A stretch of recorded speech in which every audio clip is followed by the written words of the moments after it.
Welcome to One Brothas Mind, and I am KD Smooth. Today we will question and challenge popular information and views from a B1 perspective, while we expose the real facts you need. We do this to strengthen your logical, critical, and discerning thinking skills. Because in today's world, hard choices are mandatory and they come with consequences. So you need all the information. And at One Brother's Mind, we do this from a B1 Yeshua the Christ follower's perspective. Now, if you're not ready, you better get ready with Katie Smooth at One Brother's Mind. Welcome, ladies and gentlemen. Welcome. This is Katie Smooth coming back at you with another report. Coming at you this evening with the report family. We're going to talk a bit more, go a bit more in depth in regards to basically what's going on with your money. Y'all seen the title, but we're going to go in a little bit more detail or a little bit more deeper in regards to what's going on with the money and some of the things that are coming. Okay? But before we get started, family, remember to hit the like button. Hit the like button if you appreciate our content, and share this report on all your social media and help us build this channel. And be sure to be subscribed so that you can get the alerts when we go live or upload new content. Okay.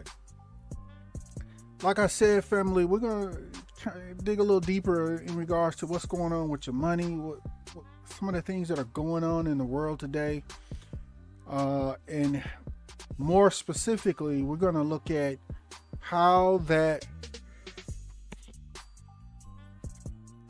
relates to this. Yeah, many of you already, by seeing this on your screen, the words that's on your screen, you already know. But I want to be clear. We are not going to discuss or talk about what the mark of the beast is or what it may be. That is not what this report is about. What we are focusing on today, family, is what some of the effects of the mark will be. Okay? So not the mark, we're not talking about what the mark is specifically. We're going to focus on what are some of the effects, or will be some of the effects from the mark. Okay? And what things we may be able to do in an attempt to secure ourselves to try to, one, be able to withstand it, these things that are going on and coming, as well as, kind of shield ourselves. That's what we're going to look at here, family. All right. So, off the top, y'all see it on your screen, the scripture, or at least part of it in Revelations, where it speaks on that no man may buy or sell save he that had the mark. And what we're focusing on today is looking at this scripture, save he that had the mark, or except he or her that complies. That's essentially what that is saying. Whatever the mark is, like I said, we're not focused on that, but whether or not you comply with whatever ends up being, you will not be able to buy or sell. And again, I want to focus on today, family. There's a lot of this that is already happening and have been put in place. Okay? And many of y'all have experienced this. We're gonna talk about it already. So just before we at the beginning here, what I'd like to do is share with you a brief video This video is going to be in regards to one of the responses, or one of the things that the Canadian government did in response to the big trucker strike or protest that they had over there. And we're gonna check this video out real quick, a brief video, and then we'll come back and chop it up about this, what they did. Yeah. All right, here we go. I'll try to make this happen. Of course, if there's any commercials in our videos, I'm gonna try to eliminate those as quickly as possible. And if there's any, as far as YouTube goes, if there's any real choppy points in this video or messed up points, as always, I will be re-uploading or restreaming a more corrected and pure version within a few hours. I'll put it that way. All right. Here's this video here. We're going to check out right quick, and we're going to go into that, and then we'll come back. Okay.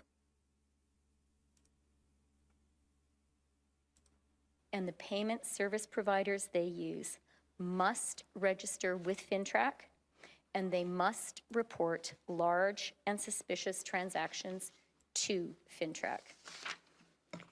This will help mitigate the risk that these platforms receive illicit funds, increase the quality and quantity of intelligence received by FINTRAC, and make more information available to support investigations by law enforcement into these illegal blockades.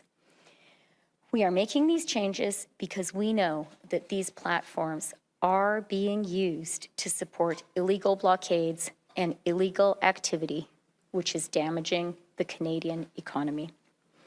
The government will also bring forward legislation to provide these authorities to FINTRAC on a permanent basis.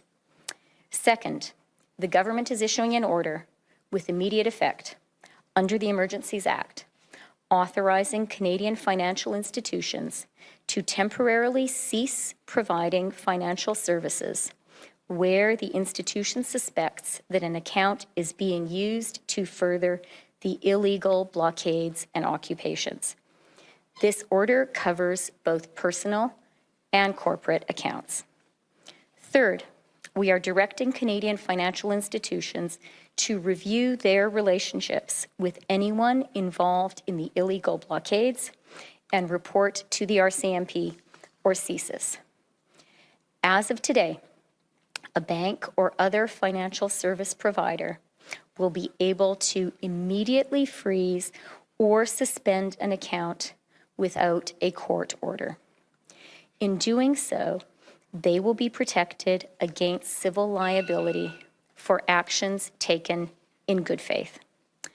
Federal government institutions will have a new broad authority to share relevant information with banks and other financial service providers to ensure that we can all work together to put a stop to the funding of these illegal blockades.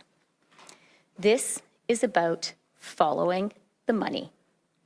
This is about stopping the financing of these illegal blockades. We are today serving notice. If your truck is being used in these illegal blockades, your corporate accounts will be frozen. The insurance on your vehicle will be suspended. Send your semi-trailers home. The Canadian economy needs them to be doing legitimate work, not to be illegally making us all poorer. All right, family. Yeah, you heard it. All right. It would have been the goal of any competent government. Hold on. All right. Yeah, so there was a whole lot in that video, family, if you were listening very carefully. Basically, she confirmed that the Canadian government and the banks there are going to be working together, and she said specifically, permanently, from this time going forward, so that basically they have the power to decide if anyone, and I repeat, anyone, is doing something that they feel or they decide is not, is what they deem illegal. Now, this lady on your screen that was talking, your boy Trudeau behind her and all that, none of them are court judges. Not one. This is not a court that you see on your screen. Okay? These local protests. None of them are judges. So they are just, these are governmental authorities that are just unilaterally making a decision of guilt. Did you catch that? Now, I'm not a Canadian citizen. I know the U.S. Constitution does not apply there. They have their own documents and all that, but pay attention to what you're seeing. These are government officials that are unilaterally making a determination of guilt without due process in a court, okay? And they are taking action without said due process, coordinating with the banks to take people's money or freeze people's financial accounts, their money. Family, if you didn't pick up on this when this happened, this was a warning of things to come all over the world. And again, you see the scripture, the part of it on your screen. That no man might buy or sell, say he that had the mark, or that say he or her that complies, or that is in compliance. That's what it really boils down to.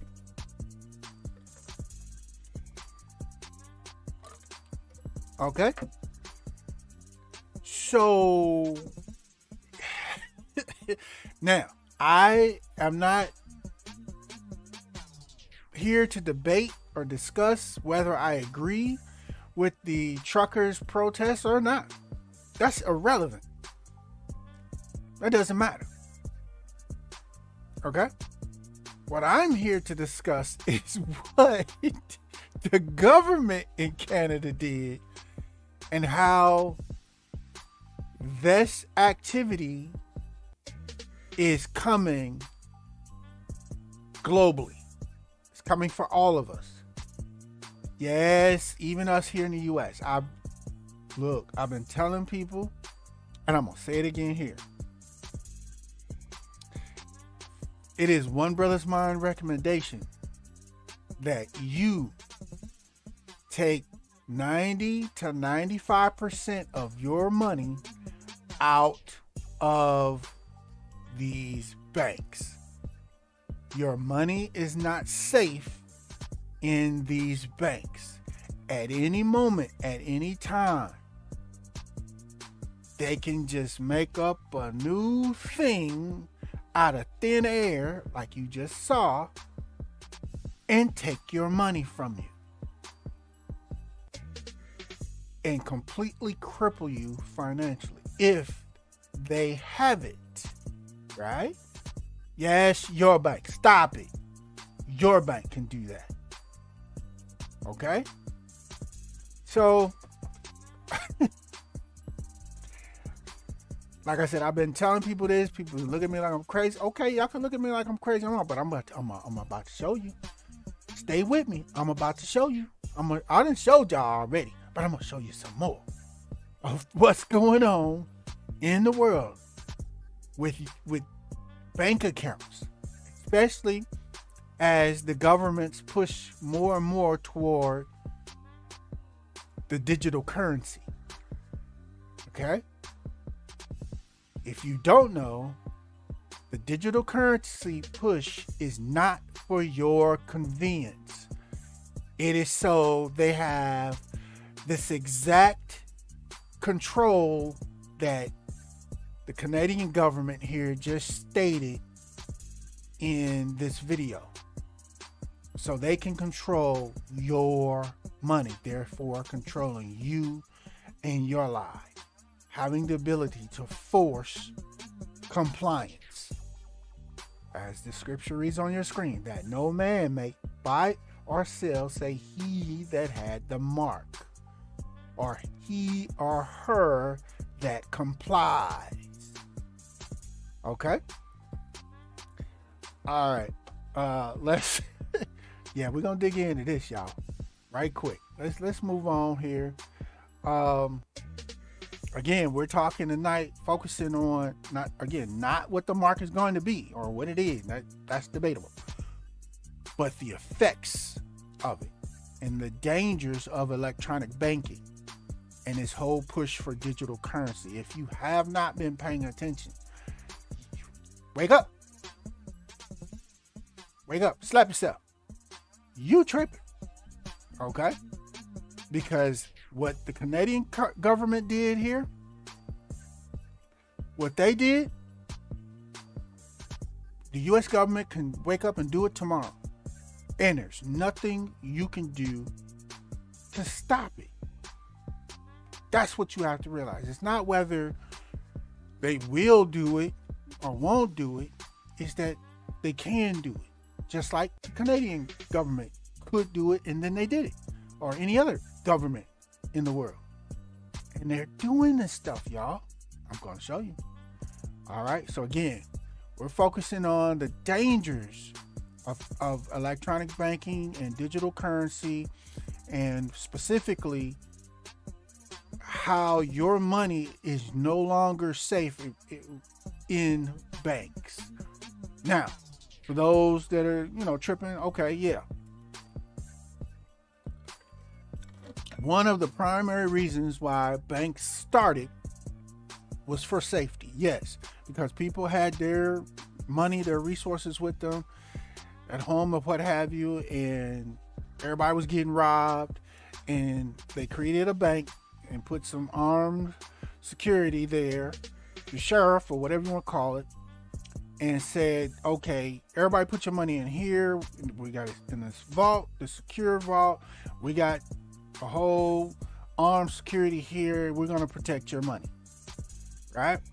And so initially, good idea, like most things, starts out as a good idea, but initially it was a good idea. Your people's money was safer. I mean, when they first started, trust me, people didn't just run and throw all their money in the bank. People were like, why should I give my money to you to hold?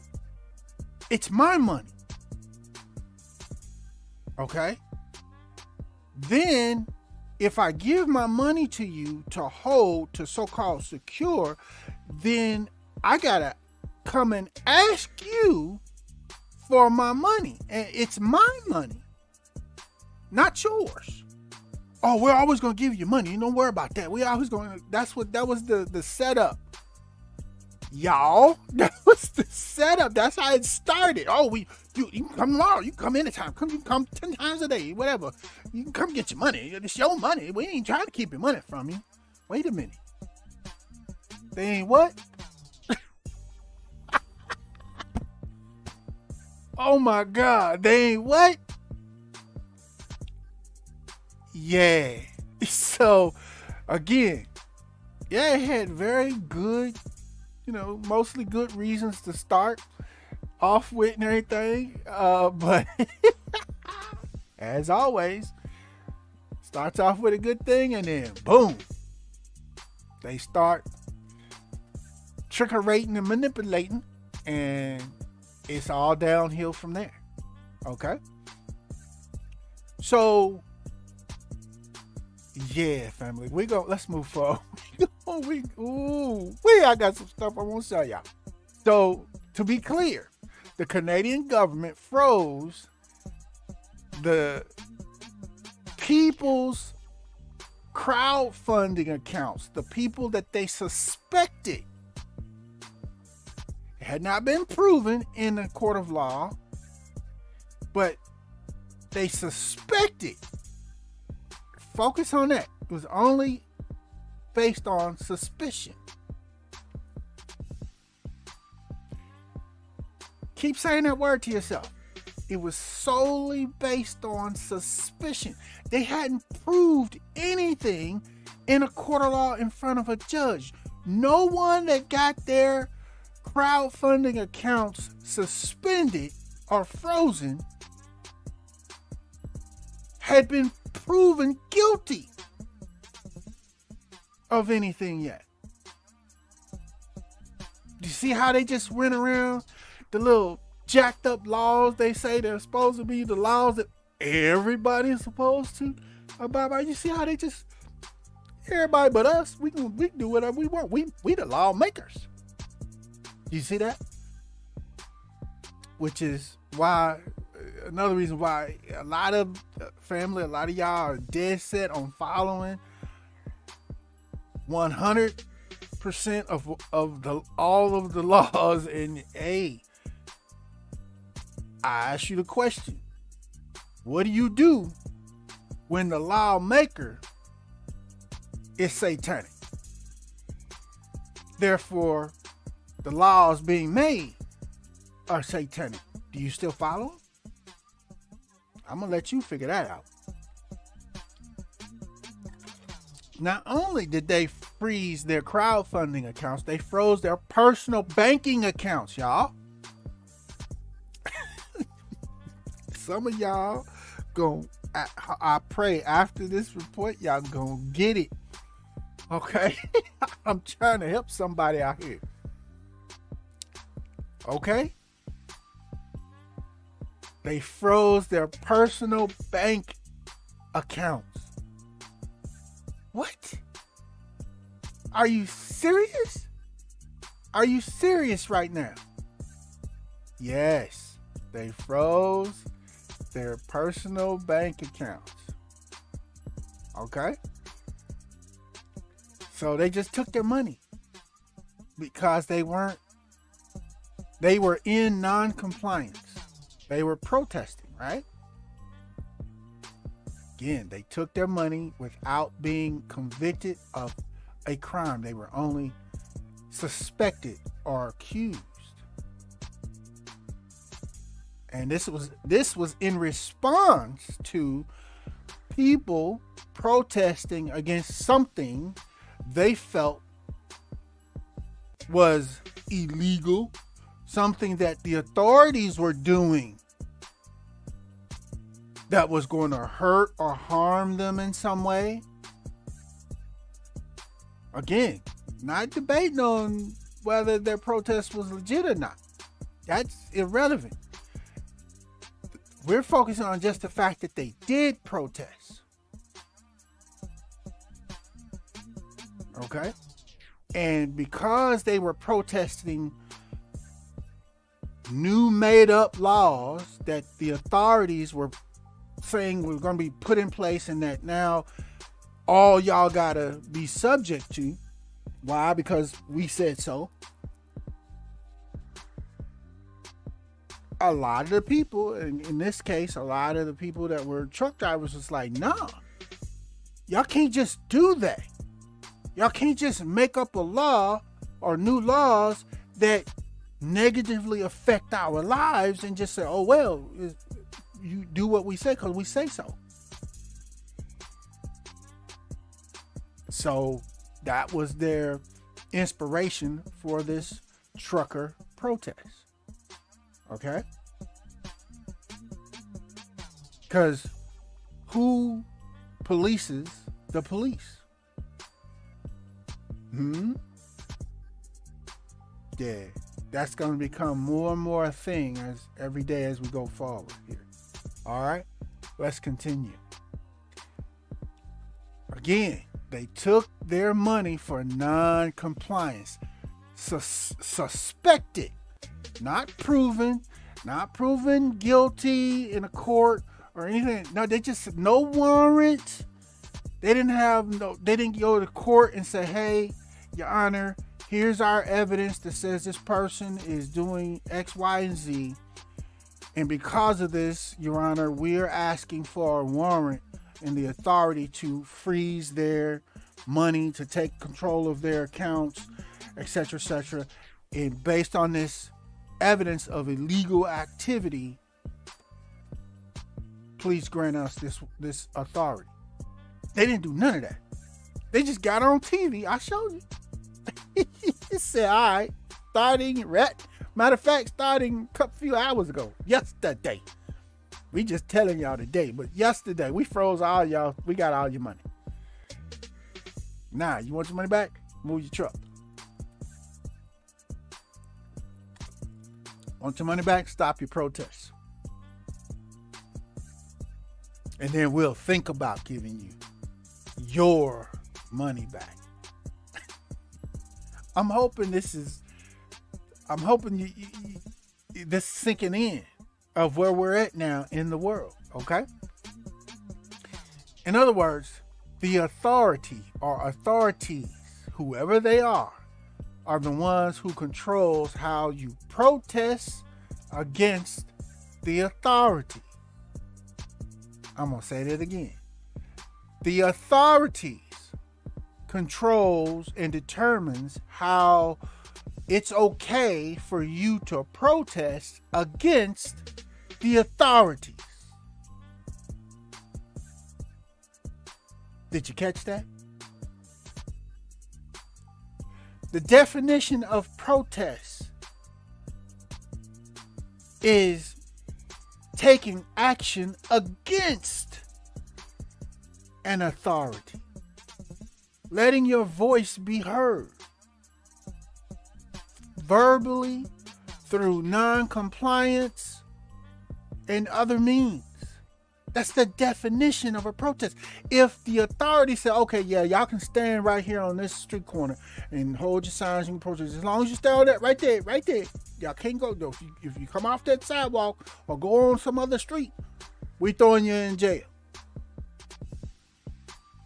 Well, essentially all they've done is just moved you out of the way so that your protest has no effect. That's what they're always going to do. So therefore, it's not really a protest, is it? Yeah. Okay. All right. Again, took their money because they weren't complying. Not guilty. Not because they were guilty of something, proven guilty. They were suspected of not complying. All right. Let's move forward. Okay, so where else has this happened? Is there any other examples of y'all seen this happen where authorities control and tell you how you can protest against them? What ways you can protest and what ways you can't? Check out your screen. Yeah, your top left corner is the trucker protest. Is a shot of that in Canada. But before that happened, isn't that essentially what happened to our brother Kaepernick? And his was a completely peaceful protest on the sideline. He didn't disrupt the game. He didn't disrupt none of the normal functions of the leagues or the authorities of the league. All he did was sit over like this during the so-called national anthem. And what they do to him?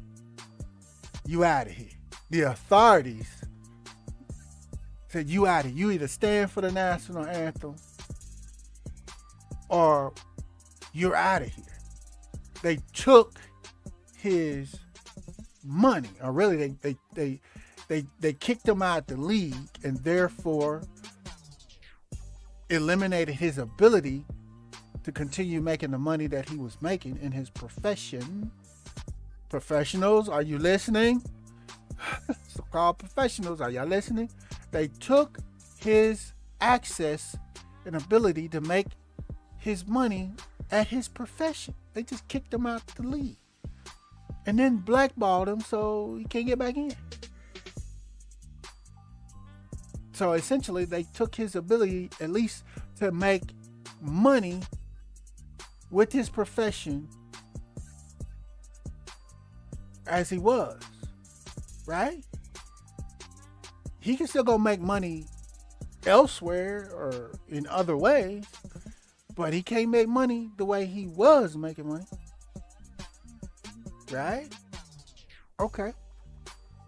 Y'all see it on the screen. The bottom pick, the ooh-wee. And once again, ladies and gentlemen, we don't say them words on these YouTube, out here in these YouTube streets, because y'all know YouTube be tripping. But you see the image, the bottom left, the ooh-wee. We call it the ooh-wee. Don't use them words because they again, non-compliance authority of YouTube saying what you can and can't say. Same thing. Y'all better wake up. So if you didn't get the ooh-wee, if you didn't comply because they said so, again, we're going to take away your money, or in this case, your profession, your employment. Are y'all paying attention? It's the same game. And it's not just in Canada. That's another point that I'm showing you here. It's already here. They've been doing this. I'm going to show you. Let's move on. Couple more. Over in China, top left corner. For those that don't know, many of you already do, but for those that don't know, there's a insane real estate scam that's been going on over in China for few decades. Okay? And real briefly, what happens is real estate developers, say somebody's going to build a building full of homes, or really it's like condos or whatever that people want to buy. The real estate developer goes and gets a loan from the bank to build the property. Say it's a 20-story, 30-story property full of condos, right? And the way it works over in China, and the way it's been working, is once the real estate developer gets that loan from the bank, they start immediately advertising. They draw up pictures to show what the condo building and property is gonna look like, and then they start advertising, here we're getting ready to start building this, and if you want one of these condos, these homes, you better get in now because they're gonna go fast. So many of the Chinese people will do just that. They'll contact that real estate developer, go ahead and sign the documents to buy the home, and not one brick has been laid yet, but they'll go ahead because the homes sell so fast and are so hard to get over there. So basically, it's the early bird gets the worm as far as the citizens are concerned. So they go ahead and sign the home loan agreement. We're buying home number 2. That one's ours. Okay. And they sell all the homes in this building of condo homes or what have you that has not even been built yet. Okay. And then what ends up happening from all the money that the real estate developer has received from the now homeowners that are waiting for their homes to be built,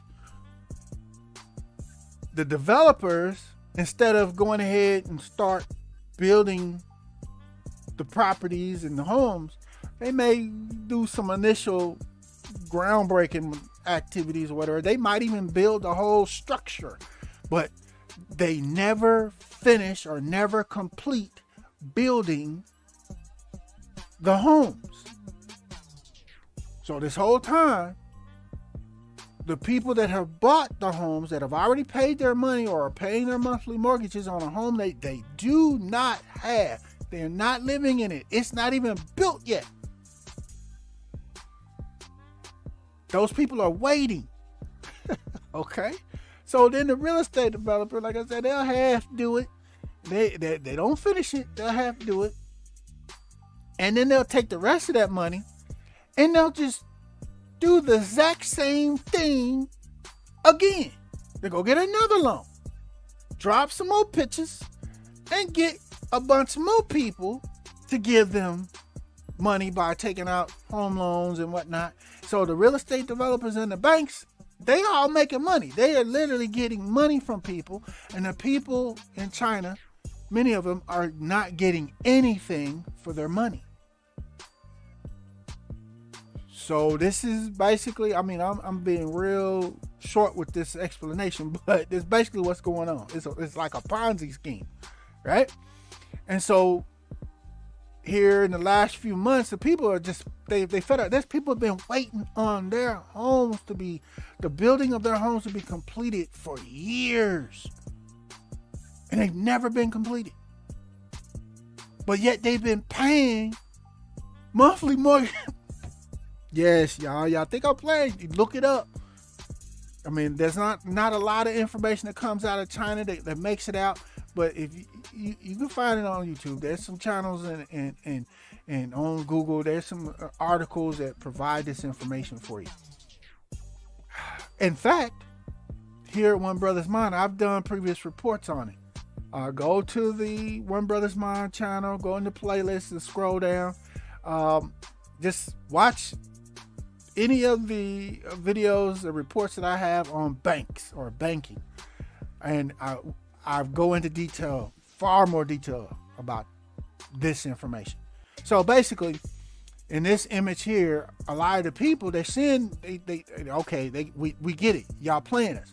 So they go to the bank, this is a bank in China, and they demand, they're at the bank to demand, one, their money back, and two, they want to withdraw the rest of their money that they have in the bank as well. And guess what the bank did? Closed and locked the doors on them. That's what you see them out front of the bank. Told them they can't get their money. They can know until they say so, till the bank says so. Let that sink in, y'all. Isn't that the same thing that happened in Canada? It doesn't matter the reason, the excuse. That's one of the points that I'm making to you. Governments and banks are doing this. They're saying you can't get your money until we say so, or unless we say so. It's your money. But we say when you can get it, how you can get it, and if you can get it. Okay? Get your money at the banks. And I'm going to give you here in a moment. Make sure you hang in there with me throughout this entire report, because I'm going to give you some information on how to do that, because you can't just go to the bank and take out all your money if it's a significant amount. Okay? So stay with me. All right. A couple other things.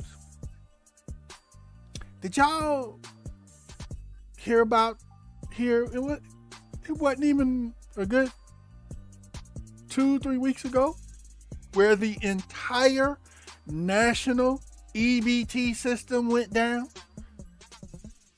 no one that receives EBT or food stamps could go and make a purchase with their EBT card. No one. For the entire United States. For about 5 hours. Did you hear about it? I did a report on it. Go to the playlist. Hit the playlist up, man. I'm going to put some of these videos. I'm going to link them at the end of this video. But I got a few on finance issues and banking. So don't just take those two. Go to the playlist and check out the other one. But yes, y'all, the entire EBT system nationally for the entire United States shut down for 5 hours. Here's the question. Was that because of technical difficulties? Or was it just a test?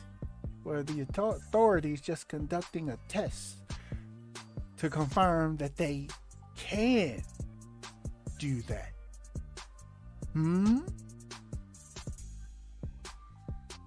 Yeah. And, the whole issue of protesting, family, around the world, but also, just focusing here in the United States is going crazy. Many of y'all remember the protests during the so-called Black Lives Matter protests, where that group, what it became, did not represent black people, but that's what the mainstream media kept calling it. But in general, the protest that most of us participated in and was dealing with was because, from our brother George Floyd, there's been such a long list. We're done with the whole thing where the police in the U.S. have the immunity to delete us, and they're immune. There's no accountability. But you saw how they responded to those protests, right? Now that's what I want to focus on, is the responses to protests, the responses to non-compliance, okay? They went ham. Arrested people, throwing people in jail, beating people down, you name it, right? Same thing on the bottom of your screen to the right. The Native Americans here, there was a pipeline. I forget the name of the pipeline right now. I had it wrote down, but there's a pipeline that an oil company was trying to run through a particular area where they live.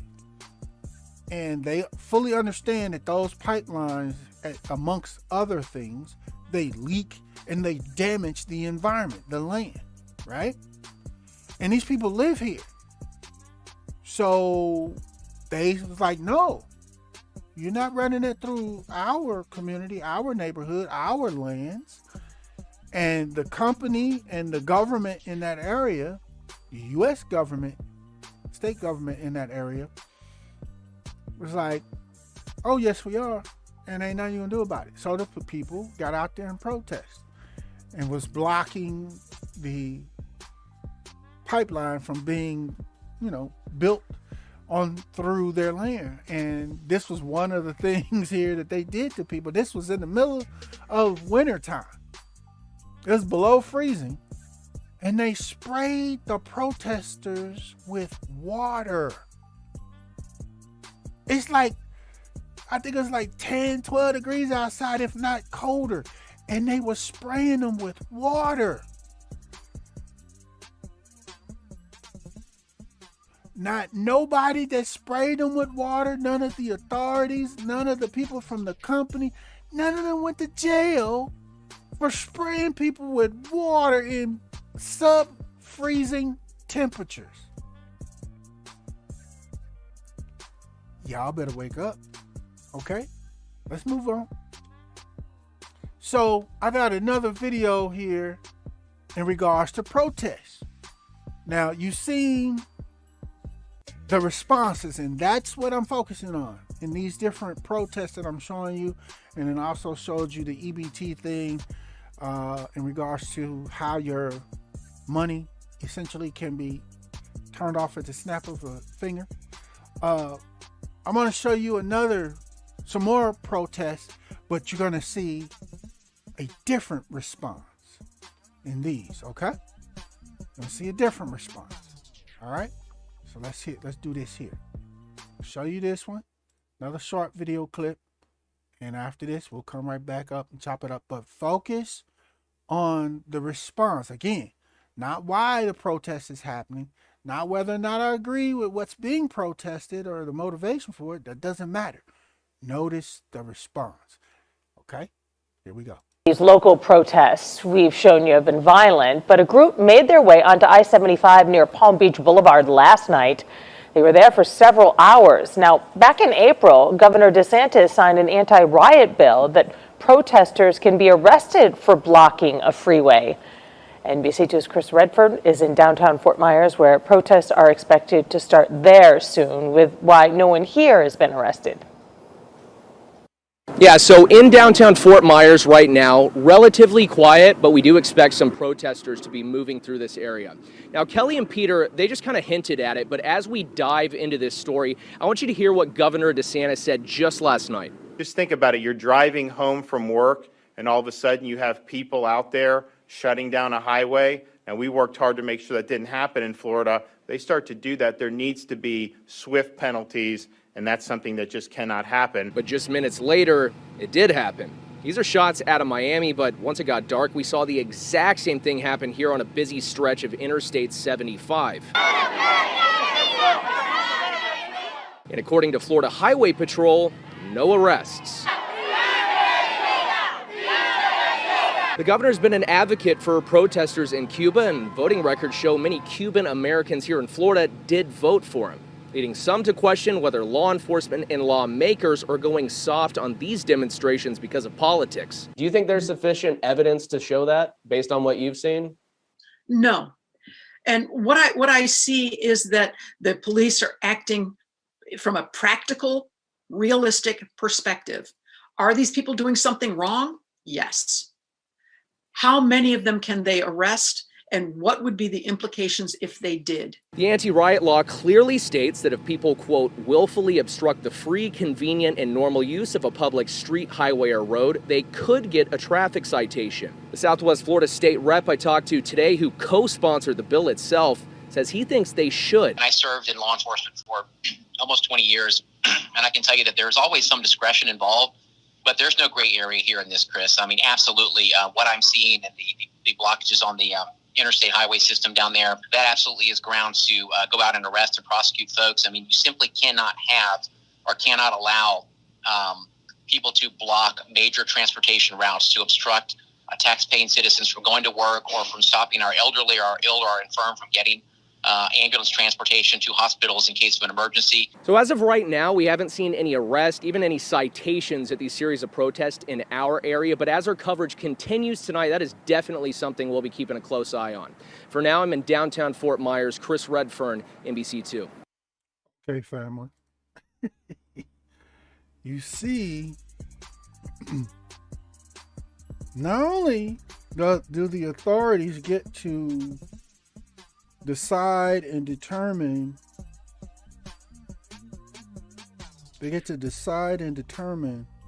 what protests are allowed or how you're allowed to protest and what have you, but they also get to decide how they're going to respond to the protest. They get to pick and choose. Like I said, I showed you an image of the Black Lives Matter protests. Y'all saw, and many of us experienced what their response was. They shooting people, rubber bullets, arresting people, beating people down, rushing people, right? And here in this example here in Florida, your boy DeSantis made laws when it was black people protesting. He made laws say if y'all do that again, we arresting all y'all, right? But then when it was some people that were not black that were protesting, they didn't touch them. Let's continue. I just wanted to share with you guys, what's really going on here. Again, not only do they get to decide what the response is going to be to the protest, whether you can protest or you can't protest, where and how you get to protest. But, let's just look at another clip here real quick of how the so-called authorities respond to protests. Again, I don't care about why you're protesting. I'm not discussing whether I agree with your protest or not. That is completely irrelevant. What I'm focusing on is the response. The government's response to the protest, okay? I got one more for you. Y'all see it. Check this out. All right? Check this out, fam. Because you'll never take back our country with weakness. You have to show strength, and you have to be strong. We're going to give riot warnings as soon as the outright is here. We're going to give riot warnings. We're going to try to get compliance, but this is now effectively a riot. 49 hours declaring it a riot. 5 to 50 be advised, Capitol Police 1 advised they're trying to breach and get to the Capitol. 42. We're about 5 miles out. We're trying to make our way through all this.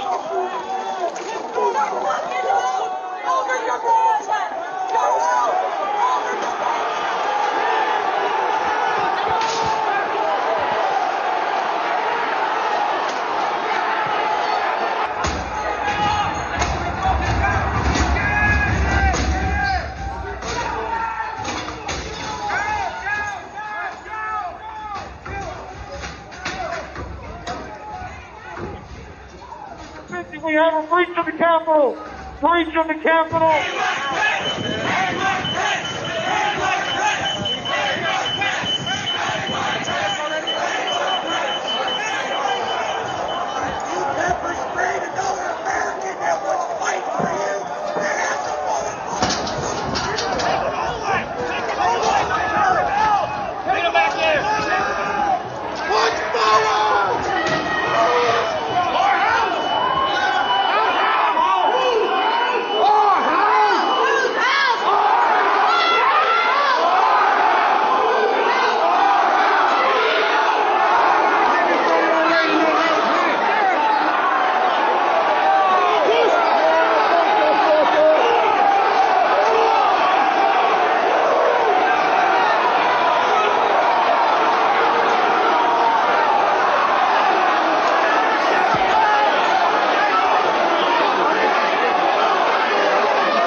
We're gonna get too many fucking people here. Look at this fucking vantage point, man. We're fucked.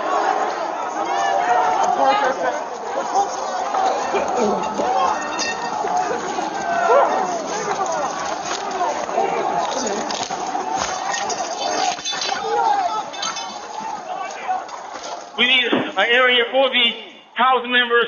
They're all walking over now through the tunnels.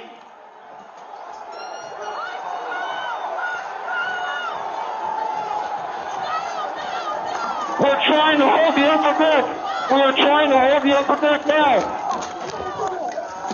We need to hold the doors of the Capitol.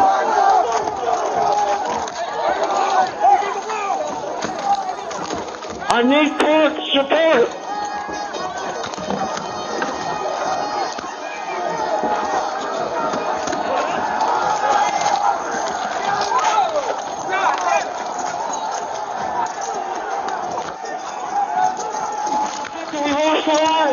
We lost the line. All MPDs get back. All MPDs get back up to the upper deck. As you can see, family, The few police that they actually had at the Capitol, they were literally being attacked in this protest. But you don't see them using their tasers. You don't see them busting people upside the head with their billy clubs. You literally don't see them in fear for their lives, pulling out their firearms and protecting their lives, do you? Why is that? Again, we're focusing on the response.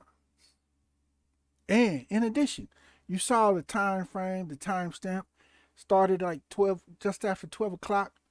And now we're like 2.5 hours later. Where or why, where's the rest of the police that's coming to help? Where's the National Guard that was called in? How long does it take them to drive the little Humvees in, set up shop, and come back in and secure the perimeter? Where are the mass paddy wagons? It should have been a whole train line of paddy wagons of them arresting, busting people upside the head, arresting them, and throwing them in the paddy wagons. Where's that at? Where's that? And again, you saw them literally attacking officers. The same officers that tell us that they were in fear for their lives when we, black people, are running away from them and they're deleting us. But in this situation, they're literally being beat down and attacked. And they're not somehow in fear for their lives enough to pull their weapon and protect their life? Where are the arrests? Where? just a little bit more, y'all. Here we go.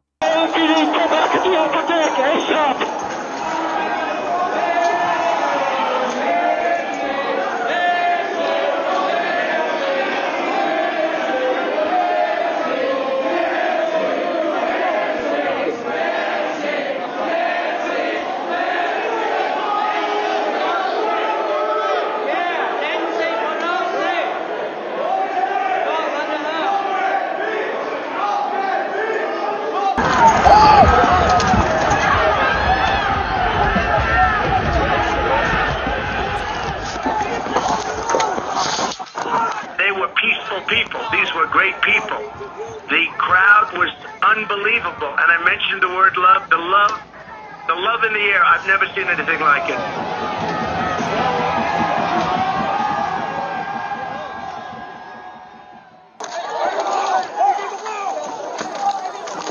I need court support. And Jack Cruiser 50, be advised that. Okay. Yeah, family. Again, why people are protesting, that's not my focus here. Whether I agree with it or not, that's not my focus here. My focus is the response. Now, as many of y'all know, they weren't really being arrested. They didn't, most of them wasn't arrested on site, let alone deleted in any way. They since then talking about they going back through, talking about they are arresting and charging people. Y'all know they've given most of them just little bits of nothing as far as punishment for these crimes. They charge them with very little. Now, if this was a gang of black people doing this, they'd have just brought out the automatics and let loose until the protesters stopped. But not in this case, right?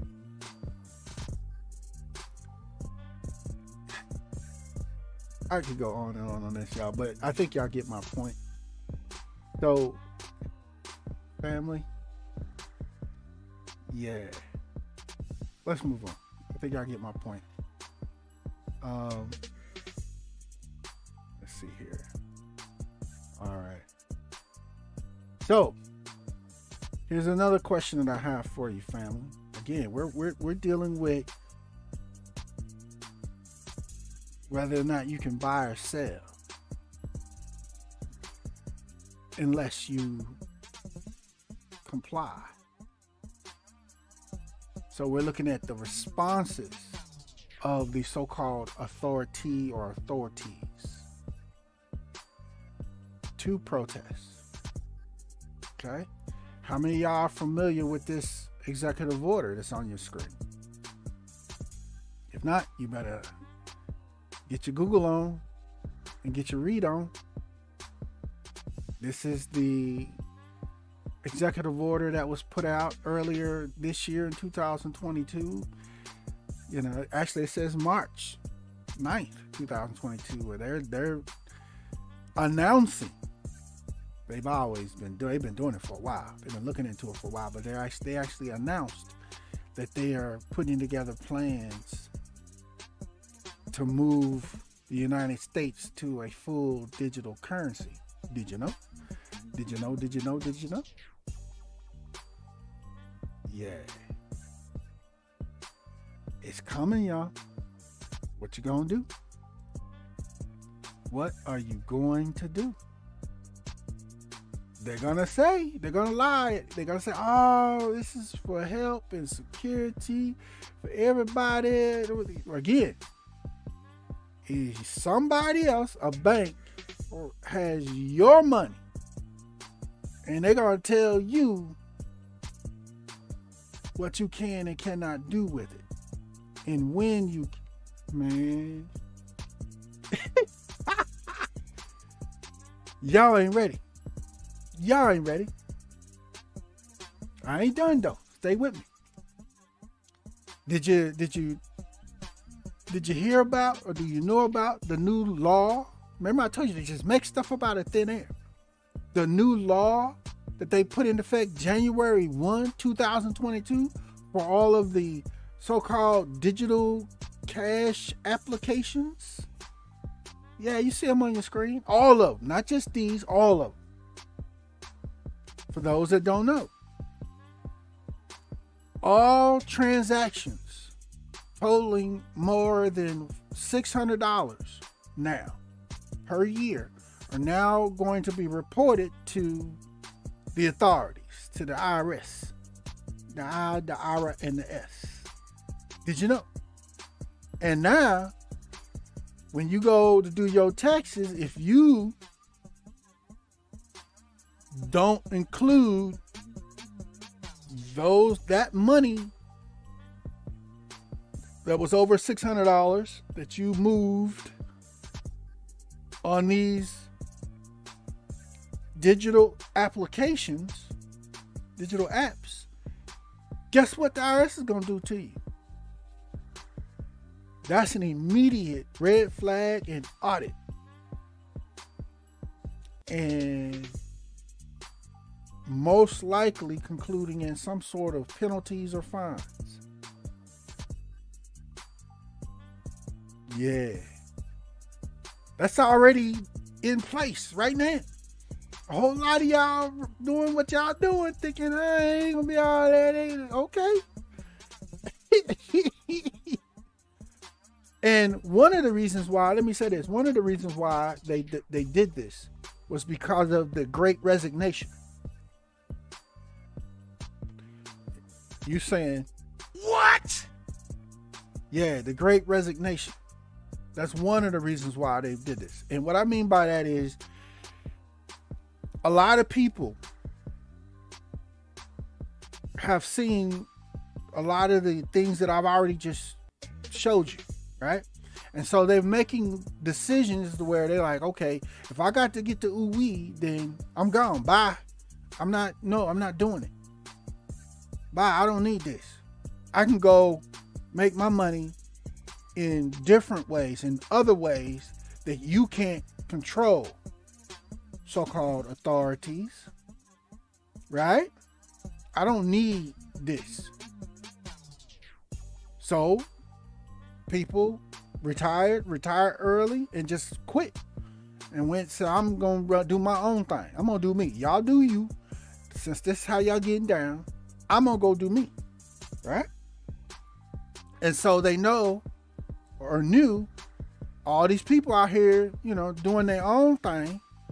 They're using these digital cash applications as a part of doing their business. That's why all of a sudden they came up with this new law. Bing! Anything over $600. And it's you know, and they actually wanted to include your regular bank account as well. But the so-called banks, at least at this time, they pushed back on it a little bit. So no, they didn't say that's wrong or that we're not doing that to our customers because of this, and that. They said that's too much paperwork for us right now. So we can't do it. Which means we're gonna develop the ability to do it. And as soon as we have, as banks, the ability to do it where it doesn't require so much manpower and time, then y'all can make a law and we'll do it. Did you catch that? As you see on your screen, stop using these things, y'all. They're tracking everything the slaves are doing. And they coming at your neck. You may say, well, what are we supposed to do? I mean, what else? I'm gonna show you. All right, stay with me. All right. It's so bad in regards to banking throughout the world right now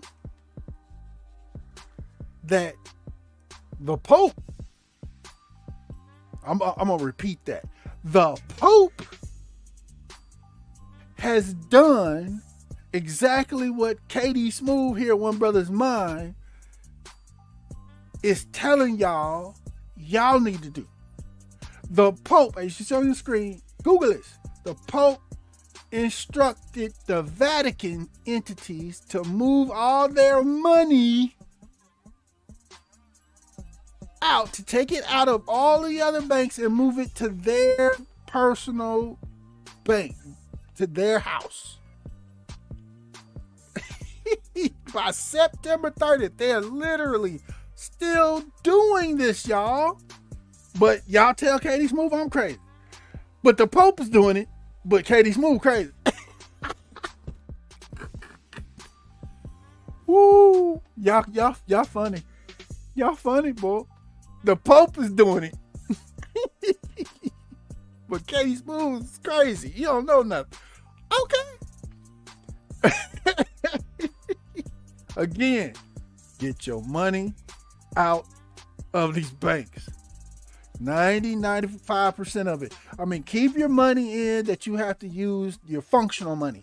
Your money to do your bill payments and you know, transactions like that. But the rest of your savings money, get that out of there. Get that out of there. And the main reason is when they come for you, and they are coming for you and your money. When it comes, if you have gotten 95% of your money out of the banks before it happens, guess what? You got your money when they come for it, not them. And they therefore can't control your money because you got it. It's real simple, y'all. It's real simple. Yeah, I know, you know, you may be doing some business or whatever, and your money, you're moving money transactions through your bank or through what have you. Okay. But once it gets into your bank, there's no, at least not yet, there's no law that says it has to stay there. Okay. Go get it. But stay with me, because it's so bad, y'all. There's restrictions on how you can go get your money. So stay with me. I'm gonna show you that here in a moment. Okay, let's move on. Again, if you have withdrawn your money, 90 to 95% of your money out of their banks, it can't be frozen if it's not there. You have it. They can't take it from you. Okay? It's not there. You ain't getting nothing for it. Anyway, they used to, pay little interest to the money that your money that you let them hold on to. They don't even really do that no more. So why are you just leaving your money there with them? They ain't giving you nothing for it. And in fact, they're using your money to make them more money. And they're charging you fees to go to get your money out of their bank with like ATM fees and all kind of other fees. They're not giving you nothing for your money. So why do they have it? What's the point? It's not safety anymore. Like it was back in the 1930s or whatever. It's not about safety anymore. And this goes also, if you have a large amount of money, this goes for that too. It's not safe anymore. Now, some of y'all, you may actually have some real paper. You say, well, I'll take my money out of the banks here in the U.S., but I'll do international banking. I'll put my money overseas. Okay, good luck with that. Good luck with that. Because clearly if that's what you're saying and believing, you don't understand that all banks around the world are connected. There's a global banking connection. They all, at least all, let's say Western bankings, they all do business together. The money your money, they use your money and everybody else's money. And the banks do various investments and things to make the banks more money with our money that they have. And it's those investments that connect. They're doing investments and trades and activities with the other banks around the world. Okay? And therefore, all these banks are connected. Now, here's the problem with that. And we saw it almost happen here in the United States in 2008. The great, what they call it, the subprime mortgage lending crisis, the bubble. And I was on team, let the banks fail. They playing stupid tricks. They got to fall. That's hey, let them fall, right? But then the government realized, they said, uh-oh, if we let these banks fold, go under, that's going to have ripple effects throughout the entire world banking system, the global banking system, right? So we can't let the banks fail. They're too big to fail or too connected to fail. So we got to bail them out. So then Katie Smooth was like, okay, well, if you're going to do a bailout, give the money to the people so the people can pay their mortgages, not lose their homes through this satanic business transactions, and the banks will get the money that way and stay solvent that way. No, they didn't do that. They gave the money straight to the banks, and the bankers took the money, paid themselves bonuses, and laughed and skipped on down the road. While the people got shafted, right? But here, I want you to focus on, the United States government bailed out the banks that were connected with this scandal because they knew it would send a crazy ripple effect throughout the global banking industry. So if the banks here went under and didn't pay their bills, banks all over the world would now be short money in such amounts of money that it's going to cause some of them to fail, and not only have problems, but cause some of them to fail, which is going to mess up those people's monies over there and over there and over there. Get your money out of these banks, y'all. 95%. Because if you got it, they can't freeze it. They can't take it. Okay? I'm not telling you what to do with it once you got it. I'm going to give you some suggestions, but toward the end here, but it's your decision on how you're going to keep your money once you got it. But yeah, let's just go. All right. How many of y'all are aware of this? Now here we're going to talk about, okay, let's say you say, okay, Katie Smooth, I get it. I see what's going on. I'm feeling it. I'm going to get my money because I see it. They getting ready to pull this you can't buy or sell crap unless I have the mark or I comply, right? So, all right, I'm going to get my money. Well, let's focus on how you got to do it, okay? Are you aware of the Currency and Foreign Transactions Reporting Act of 1970? It's on your screen. First, banks must report any deposits and withdrawals of over $10,000 or over to the IRS. So stop right there. All right. So what you need to understand, because of this law, even if you just made your mind up, you're going to get your money. Okay. Banks, all banks have, or let's say most banks, take that back, all of them, they have instituted certain restrictions, whether they be time restrictions or what have you. I'm going to say this again. Let me say this real slow so you hear me. The banks, all of them, your bank, yes, your bank, they have restrictions on how and when you can come and withdraw your money, specifically in large amounts. So if you have a significant amount of money, they got restrictions on it. They can even freeze your money. It's your money. They can freeze it. Yeah, trust me. Katie Smooth, right at this moment that I'm sharing this with y'all, I am literally legally fighting one of these situations where my money has been, some money of mine has been frozen, and I have to fight legally to get it. Y'all, I'm not telling y'all what I think, I'm telling you what I know. Okay, so one, don't go to the bank and withdraw $10,000, try to withdraw $10,000. Don't do that.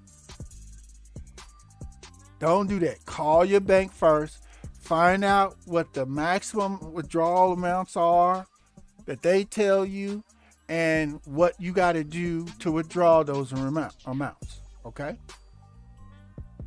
Get that information first, because trust me, if you just go to the bank and say, "Hey, I'm give me my money," and it's a significant amount, let alone $10,000 or more, you're not gonna be happy with what they tell you.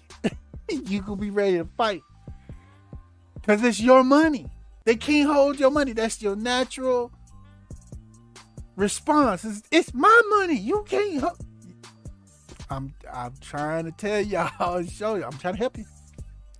Don't go up there and think you're going to just take out a large amount of money and they're going to just go here. Most of them are not going to do that. Call your bank first. Find out what your specific bank's restrictions are and guidelines, whatever the little stuff they don't put in place. And then say, okay, follow it. And say, like, for example, a bank that I've dealt with previously, I had to call the bank and submit and basically request my significant amount withdrawal. I had to tell them what I wanted to withdraw. I had to request it.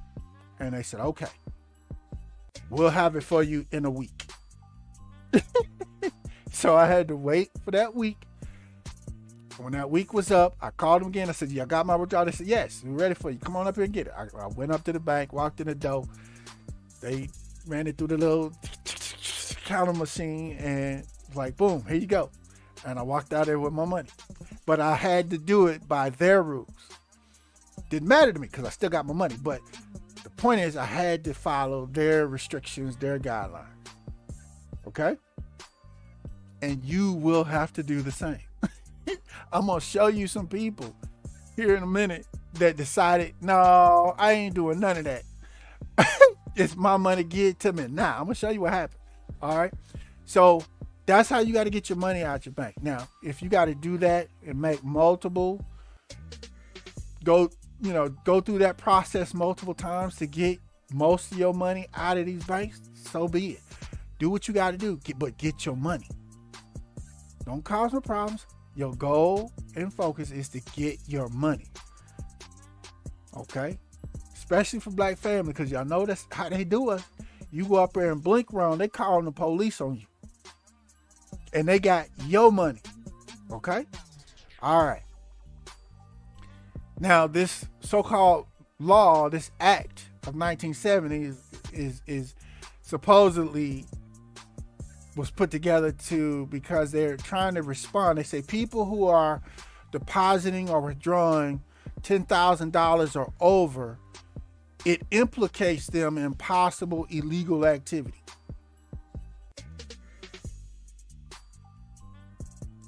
What? Yeah. It's your money. You run your business, you doing your thing, making your money, selling donuts or whatever, and you depositing or withdrawing, making your transactions, and they're saying that implicates you in possible illegal activity? Yeah. This is the law they just made up out of thin air and they put on the bookshop. Now, many of y'all already understand it's also a law that they just threw together, with the lie of this is how they're fighting drug crimes, where, somebody supposedly in some way are making money from drug deals or taking large amount of monies and depositing that drug deal money into a bank or withdrawing that drug deal money out of the bank. So this helps them identify and man, y'all already know. Y'all already know on that. So now here's another thing. As you go get your money, you can't like in the example I gave you with how I had to get some of my money out. I did that. I waited the week. I got my money, right? If you try to turn around, call your same bank back and say, I tell them I want to make another large withdrawal for next week. I put that in. And they go, okay. And they write down how much I tell them to give me out. I wait the week and I go try to get it. I don't know if it's the second time or third or fourth time. I don't know what it is. But they have a provision in this same law that says you can't, the act of structuring. And what they mean by that, if you say, well, if $10,000 is the limit, I'm going to just do a whole bunch of $5,000 withdrawals. They call that structuring. You can do those whole bunch of $5,000 withdrawals, but you got to put some time in between. It can't be once a week. Can't be once, a couple, 2, 3 a month. You got to stretch those jokers out significantly. Or they're going to say you're structuring by withdrawing your money. Therefore, you're doing something illegal. It's your money. They've already made withdrawing your money from their bank illegal. What? I keep telling y'all, family, they've already done it. So, yeah, go get your money. Just take your time in doing it, but get it. Find out what the rules and restrictions are with your bank. Follow those. Get your money. Sit back, wait some time, go do another one. Sit back, wait a significant period of time, go, whatever you got to do. The point is you're getting your money out. Because again, once you got it out, it can't be frozen. They can't take it from you like that. Right? And whatever functional amount of money that you got that you leave in there to be able to function, if they freeze that ain't gonna break you, because they ain't got all of your money. Okay? All right, let's move forward.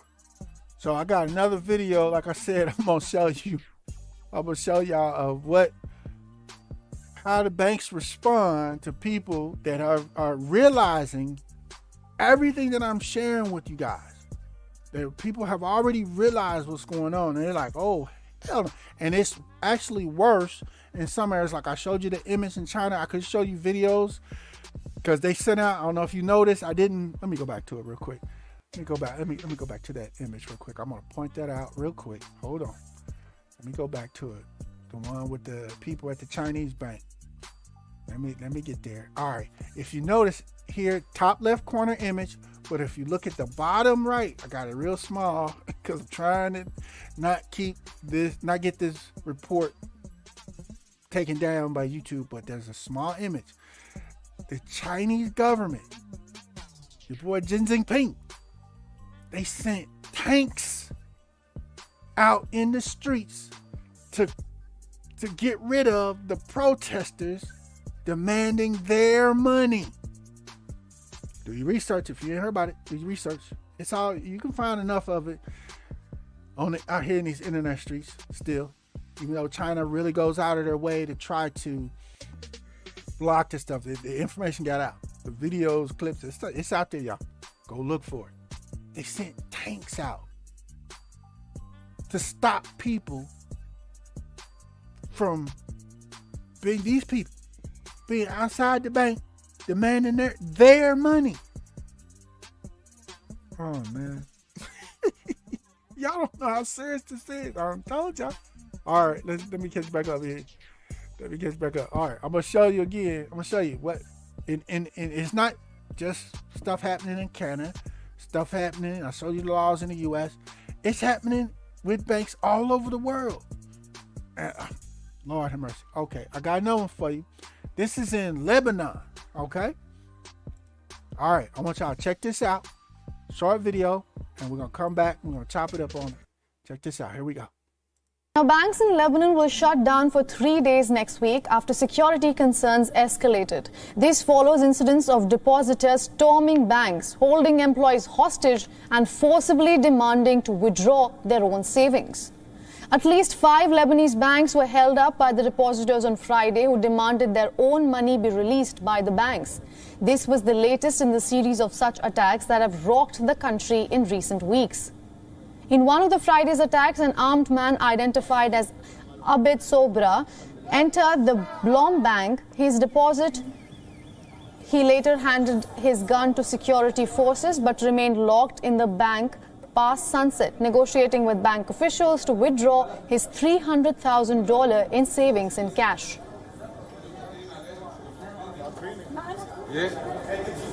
He reportedly left the bank with no money as part of a settlement negotiated by an influential man in the region. He was not taken into custody. Friday's incidents followed 2 others in the capital of Beirut and in the town of Ali on Wednesday. Lebanon's Association of Banks has now announced a 3-day strike that will begin from Monday. These developments come as Lebanon continues to witness one of its toughest times in decades. The West Asian nation is in a severe economic crisis, with more than 80% of the population struggling to afford food and medicine. All right, y'all. Y'all heard that. Like I said, it's not just in the U.S., it's not just in Canada, it's not just in China. This is happening globally. Go get your money out these banks. The Pope's doing it. Now, I'm serious about how you have to get it. I already went over the new restrictions that they got on your money. Okay? Don't do this like the people in Lebanon have been doing. They have a right to do it. It's their money. If the bank is saying no, they have a right to do it, but don't do this. Okay? Don't do it like this. Go find out what the limits are and the restrictions are. Follow them, make your request, but get your money. The whole goal, your focus has to be just, I'm going to get it. Keep getting it until you got majority of your money. Okay? All right, let's move on. Again, our focus today is the verse, y'all know it, in the book of Revelations, chapter 13, verses 16 through 17. And he causeth all. First off, who's he? The beast, the Antichrist, whatever you want to call it. The beast system. And he causeth all, including you, both small and great, rich and poor, free and bond, to receive a mark in their right hand or in their foreheads, to comply with whatever it's going to be. But again, the mark is not our focus here. Verse 17, and that no man might buy or sell save he that had the mark, or he that has complied. Save he that had the mark, or the name of the beast, or the number of his name.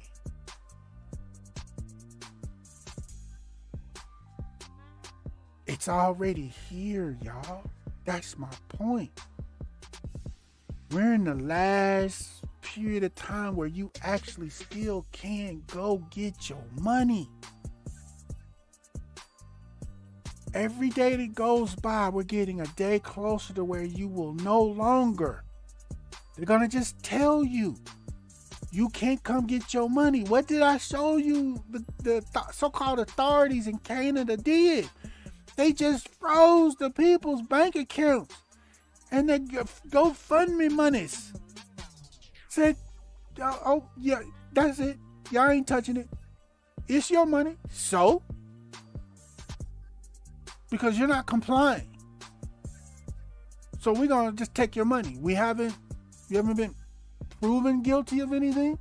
We're suspecting you of stuff. You're accusing you of stuff, but you haven't been proven of nothing. We have submitted no evidence to no court judge to get a warrant. We just say this because we say so.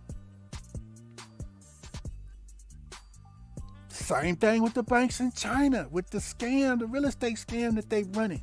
Literally, one of those banks, or several of those banks, I should say, they literally have just told the people, okay, yeah, we got your life savings, but it's no longer a savings account anymore. It's an investment account into our bank. You've invested into our bank. So because it's now an investment account, you can no longer withdraw from it. It's no longer a savings account. What? Yes, I'm telling y'all, a lot of the banks in China, to prevent, because they know everybody wants to, those people want to take their money, withdraw it out of the bank. And if enough of those people withdraw their money from the bank in China, the bank will collapse. So to prevent it, the bank is using their money to secure itself by not allowing them to withdraw it.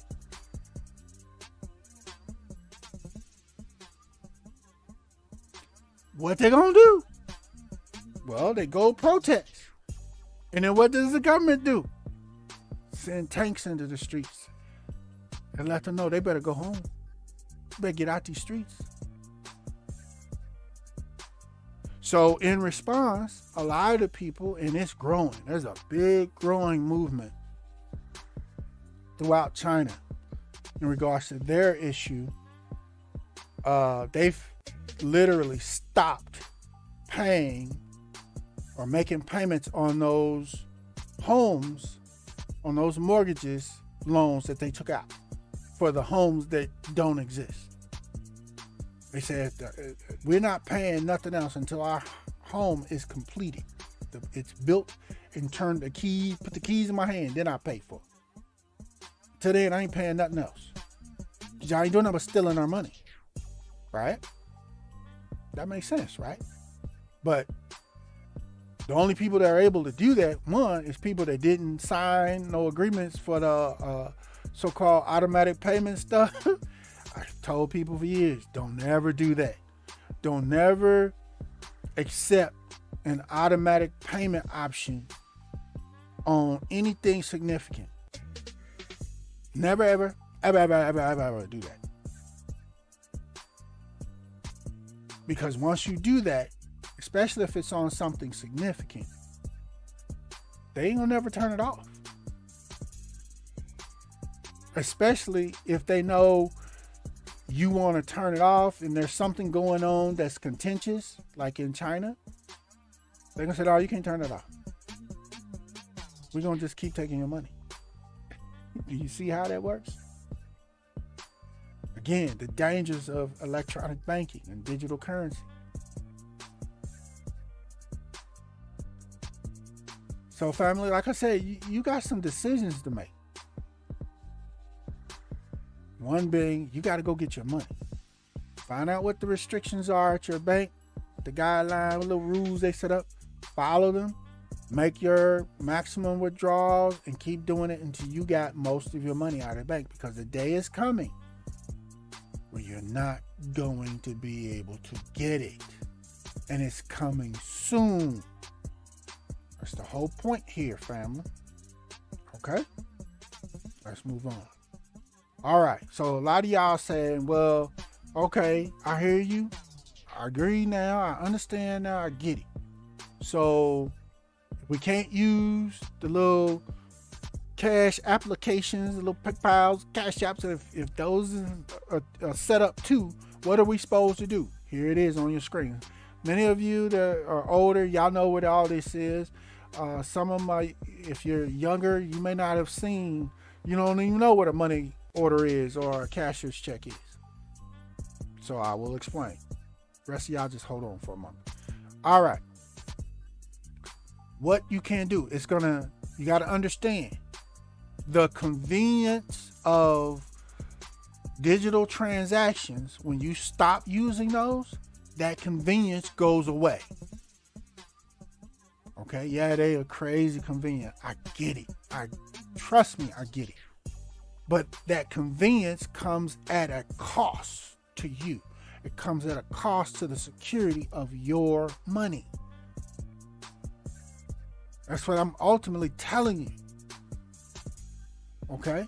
So if your mind, or if you make up your mind that you don't want to be caught up or have your money caught up with this beast system and this, what's already prophesied in scripture to happen, that's already happening and it's going to continue to get worse every day as we move forward, go get your money, like I said.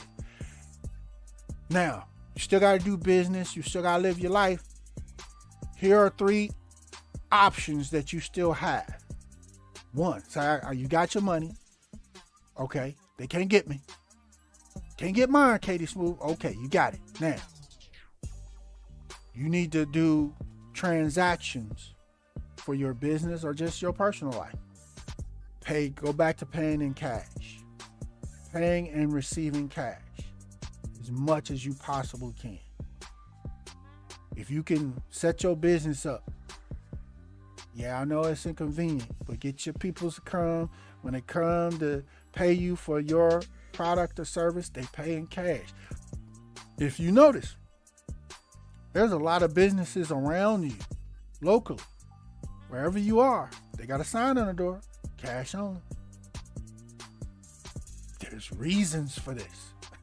I ain't gonna get into that right now, but that's why. And you go, oh man, that's crazy. Why didn't just accept cash? Why don't accept a card? rewind this video, start over and listen, watch it again. And that's not even all of the reasons why. That's just a few of why they're cash only. Okay? Get your learn on, get your research on. But in addition to paying in cash and being paid in cash, which I get to a certain degree is very inconvenient. Definitely, if you're doing that, figure out, do your research on how to identify counterfeit as well. Just as an additional side note, don't get got because if you're doing cash, a lot of people that's doing counterfeit joints that they coming to see you. So get your marker, get your machine, whatever you got to get so you can make sure you ain't getting got with counterfeit, okay? Now let's move on. For the young folks, this thing called money orders. You can go to most little convenience stores, grocery stores, banks, etc., and you can purchase a money order. Say you need to pay something and you need to mail that payment to whoever, okay? Instead of writing a personal check, say they don't accept personal checks, you can go purchase a money order for just 30, 40, 50 cents, 75 cents.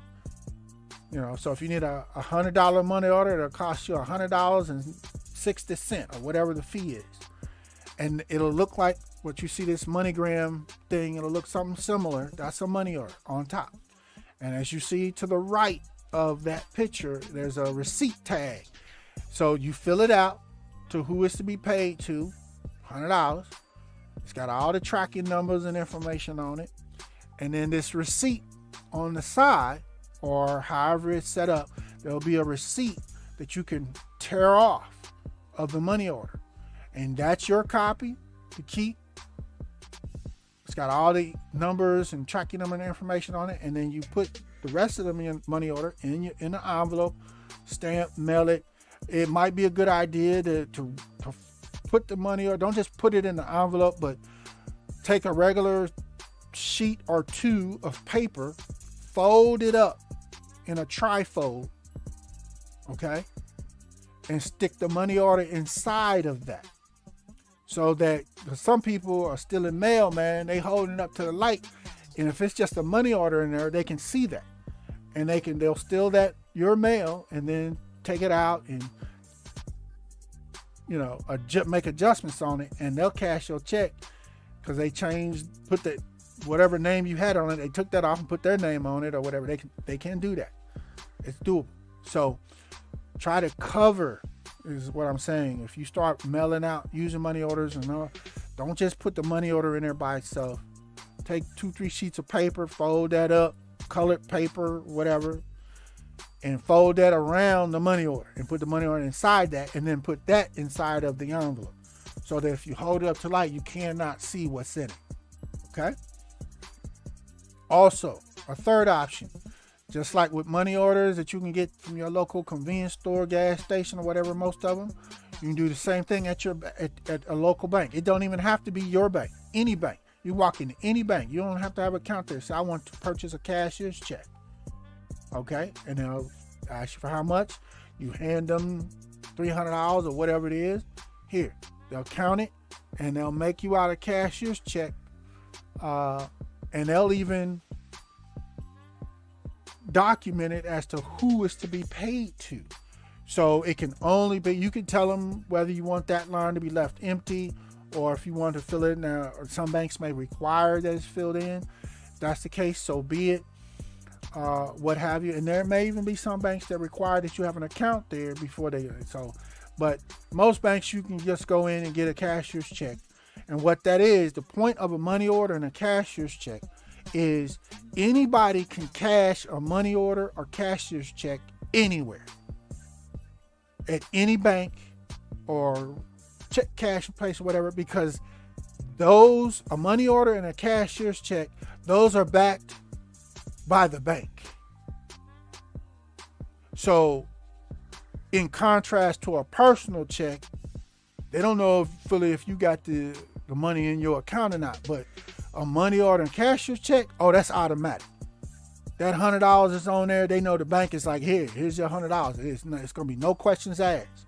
So they like cashing money orders and cashier's checks.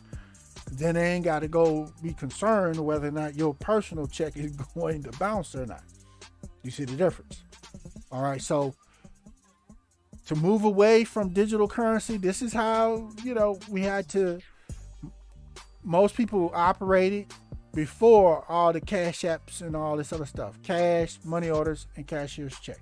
When people used to travel, okay, instead of having a whole bunch of cash on them, they would get cashier's checks, okay?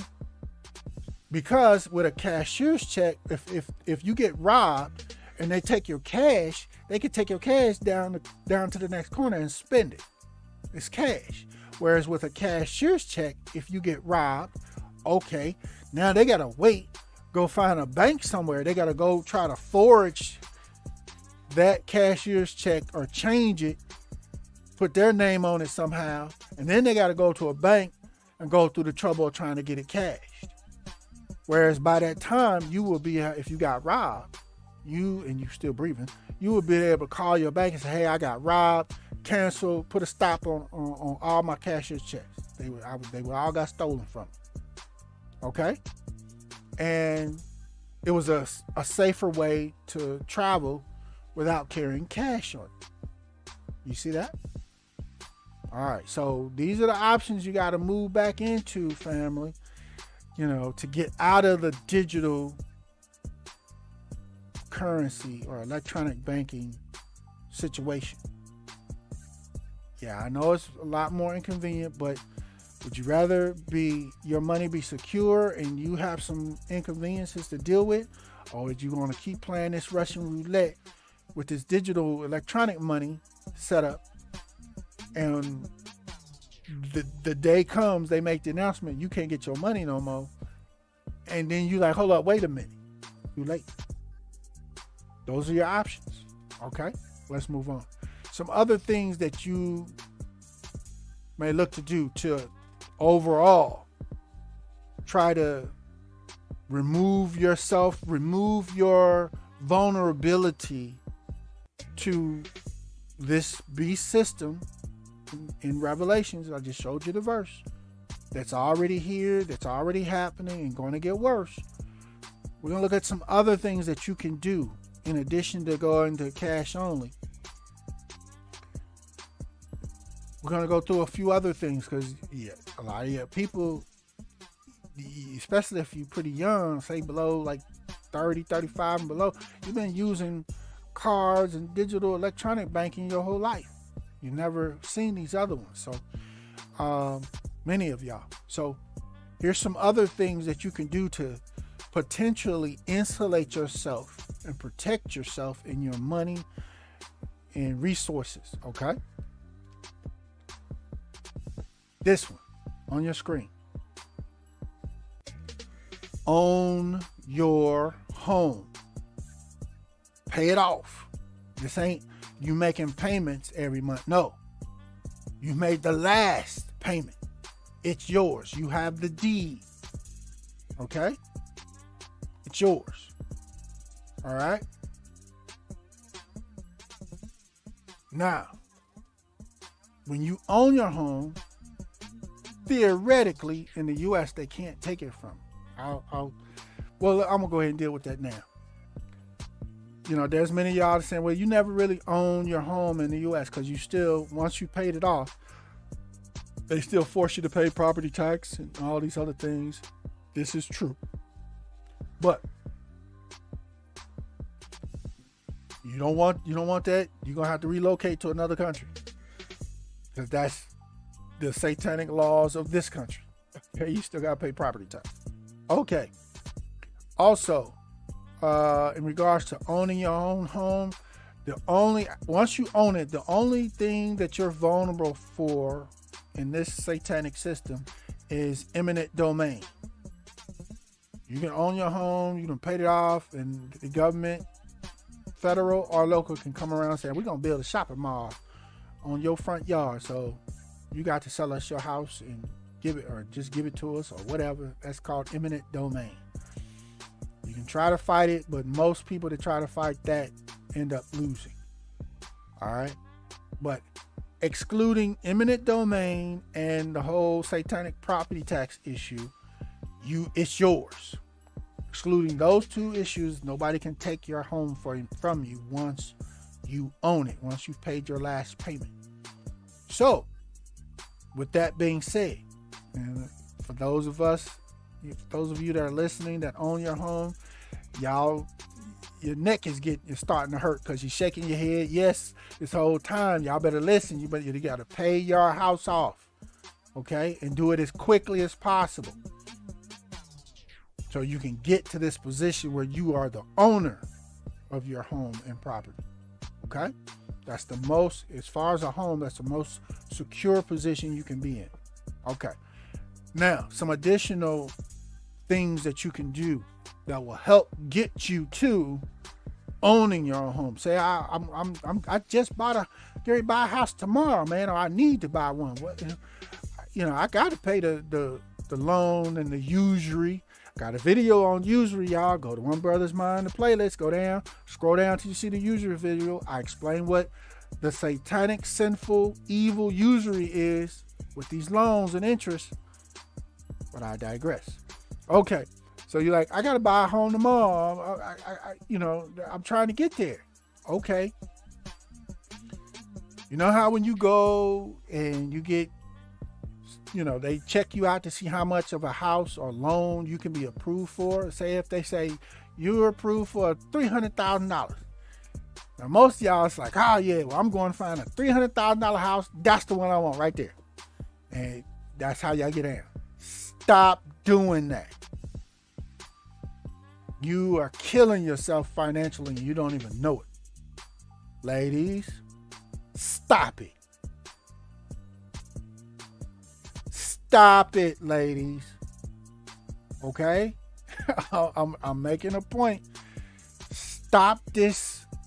You are literally killing yourself financially by maxing out what you so-called can be approved for.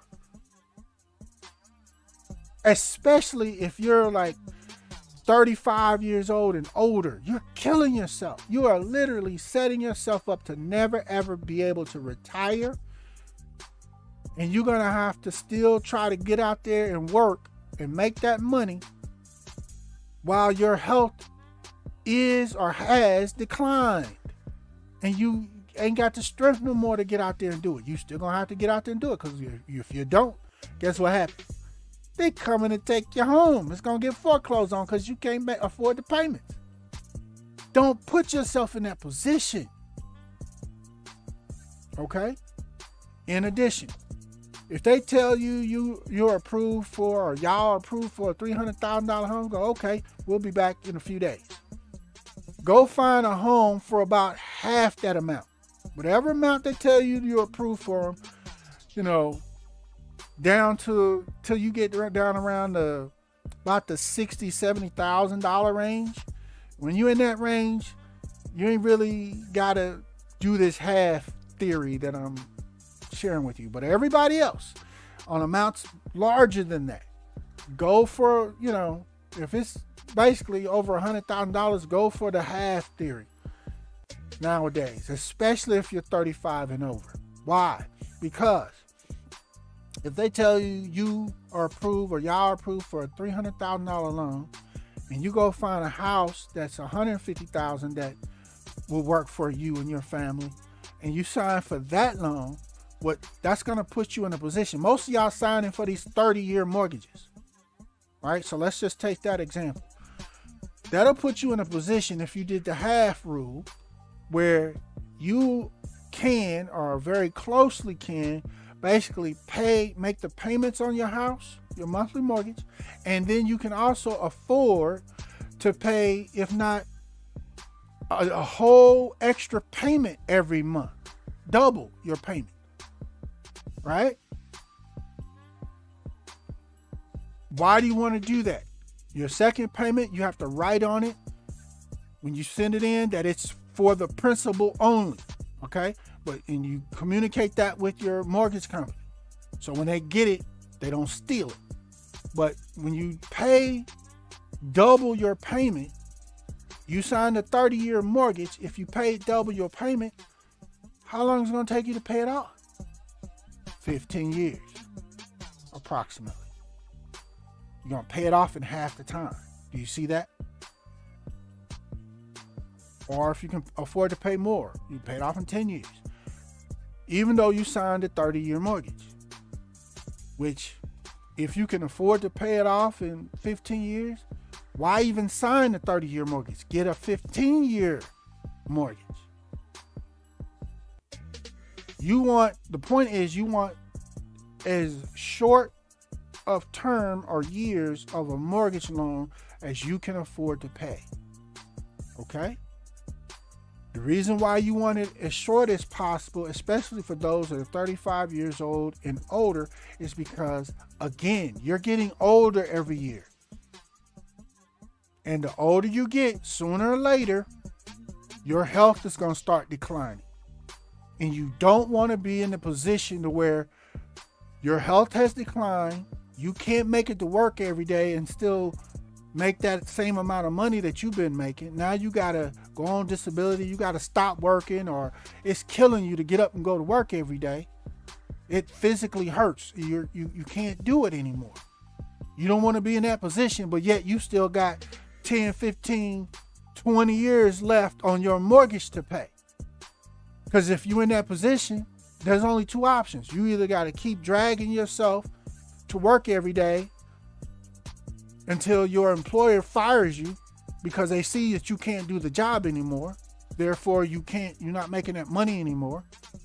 Or you decide you can't make it anymore. I just can't do it anymore. Either one. The point is you're not making the money that were making anymore. So if you're not making that money anymore, guess what you can't afford to pay anymore? Your mortgage payment every month. You can't afford to pay that anymore. Now you're behind on your mortgage payments. Your house goes into foreclosure. You got to move. They come and take your house. Why? Because you can't afford to make the payments anymore. Don't put yourself in that position. Instead, buy a house for about half the value of what you can be approved for. Pay it off in maybe 10, 15 years max. Whether you do a 15-year loan or 30-year loan, doesn't matter. Pay it off early, as quickly as possible, so you become the owner of your property. And then when your health starts to decline, you already own your property. You ain't making the monthly payments no more. That's over with. You can sit there and lay back in your house and try to focus on your health and keeping it together. You ain't got to worry about anybody coming to take your house unless, like I said, they come up with a eminent domain situation. But other than that, ain't nobody can come and take your house from you. Don't refinance and put it under a new loan either. Stop doing that stuff. I mean, there's some people that you find yourself in a situation where you absolutely have to. Okay, hey, do you? But you want to own your home and not owe nobody no money on it. That's a position of security.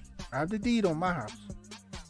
And I can comfortably say, Yah gave me my house. I didn't do it. I've not yet. I've had purchased home before. And things happen. I was not able to pay it off. Pay my whole mortgage loan. But in spite of that, Yah provided me with a home that I now own. Okay? So there's other ways that it can happen as well, but don't count on that. Focus on what you're doing. Don't try to be like Katie Smooth. Because trust me, Katie Smooth got shoes you do not want to walk in. Okay? You won't make it. 9 times out of 10. I'm just saying. Okay. Again, pay extra towards your principal every month or yearly, however you want to do it, but get it, pay extra, pay it off early so that you own your home before your health declines or you lose your job, that good paying job or career, and now you can't afford to pay it no more and they come take it. Okay? Let's move on. And here, real quick, family, these things, this cash, moving back to using cash on your home. I'm going to show you a few more things. These are things, family, that many are doing today because they see and understand what's happening. Now, I don't know the motivation for why everybody that's doing these things are doing them, but I can tell you in the black community, many people see it and understand it's shaking season. It's about security. We got to get secure. That's more important than balling out and being flashy. Okay? All these people that's balling out, being flashy, trying to have everything, okay? When they come and say, take your money, when they come freeze your account, we're gonna see how flashy you're gonna be then. Okay? But in addition to that, many of us who have made the decision to repent and follow scripture only, return to worshiping and following Yeshua the Christ. Many of you call him Jesus Christ. Following his teachings, the word of scripture only. These are some of the things that I'm sharing with you now that we are doing. Because we understand we have to do what we can. We got to do our part. Just, out here living, well, I'm going to just pray and Jesus going to fix it. But you ain't doing nothing yourself to secure your money, your resources. It doesn't work that way. As scripture says, faith without works is dead. So there's things that you have to do to put yourself in the most secure position that you can be, in addition to praying and following scripture only after you've repented from all this idolatry and paganism that's going on out here. Okay? So I'm just showing you some of the things that many people are doing because they get this principle, they understand. Okay? If you need more information on, especially black family, on why you need to repent and follow scripture only, go to One Brothas Mind, go in the playlist. Man, just start watching videos. This is what I'm doing. Ultimately, this is the purpose and goal of One Brothas Mind here, is to provide you with the information and facts you need. And after you get that, hit the like button if you appreciate the content, and share all these videos and these reports on your social media, and make sure you're subscribed. Check with your peoples. Make sure they tell them they need to subscribe as well. Help us build this channel. We're literally trying to provide help.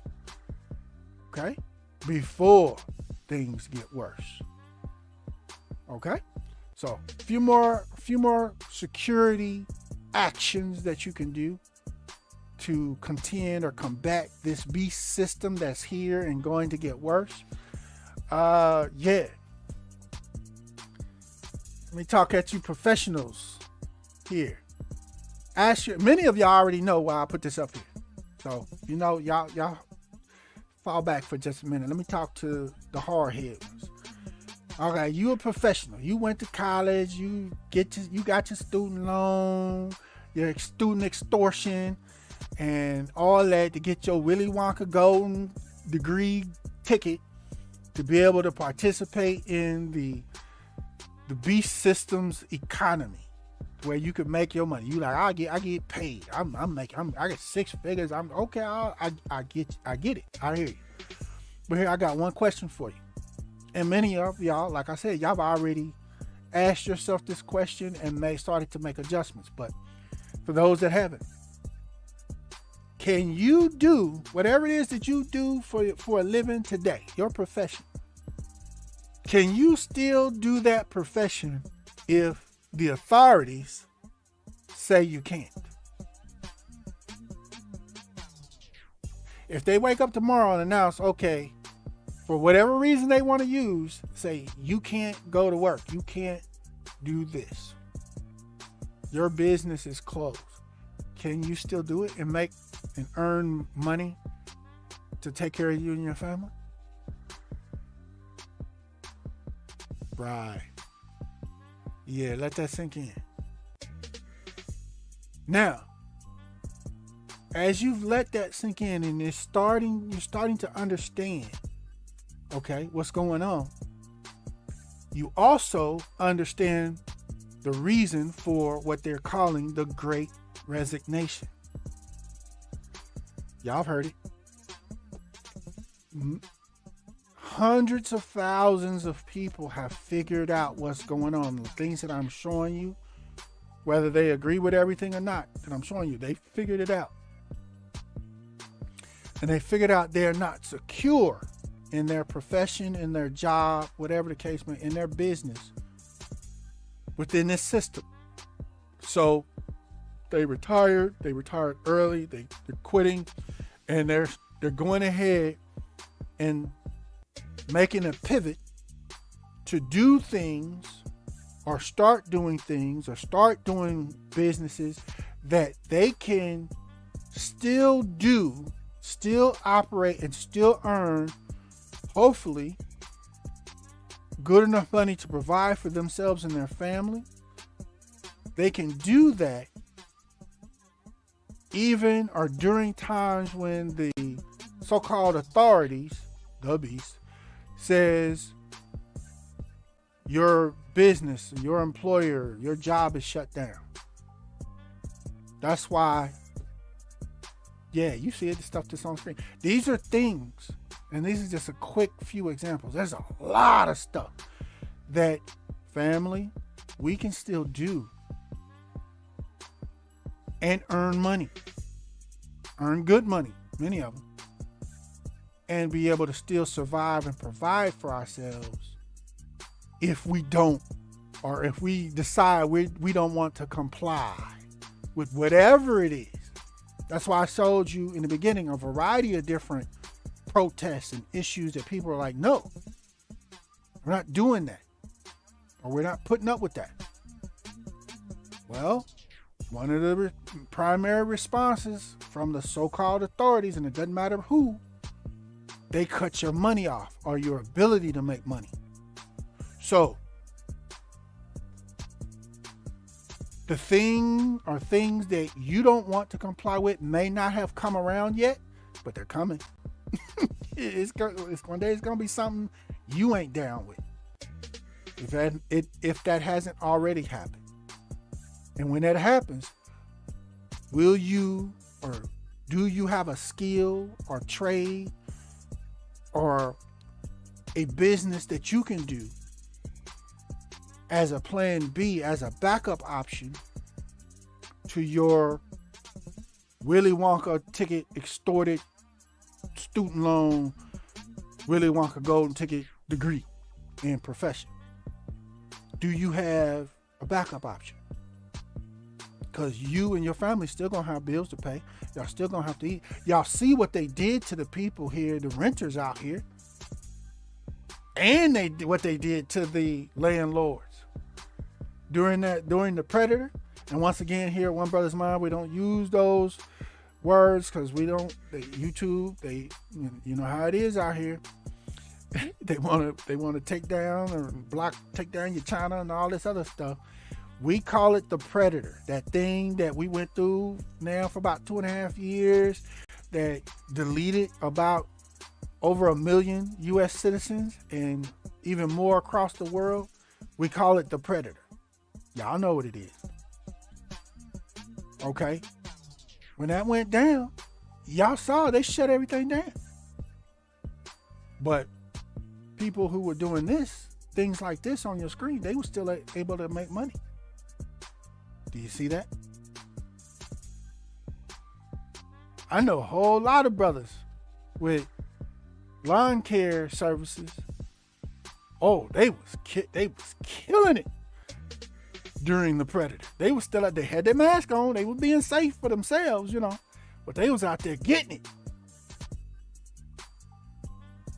Some of them were making 6 figures. Just ride along, whistling in their mask. Do you see how they were insulated or secured from the beast system? Do you see that? There's a gang of stuff that we can do to secure ourselves. And most people or let's say, not most, many people have already decided. They've already said, no, I'm done. Their one thing, whatever it was enough. It already happened. They said, I see where this is going. I quit. I'm done. I'm gonna go do me. I'm gonna do that now. Because I don't know when the next time y'all gonna come around with this same type of crap again. So I'm gonna go ahead and get my stuff going and happening and working well now. Get my paper up on it. So I ain't got to worry about y'all no more. But again, remember earlier on, I told y'all when the slaves decide to run away from the plantation, the slave masters always send the slave chasers out, i.e. your cash app restrictions and your banking account restrictions that I've already shared with you guys. Okay?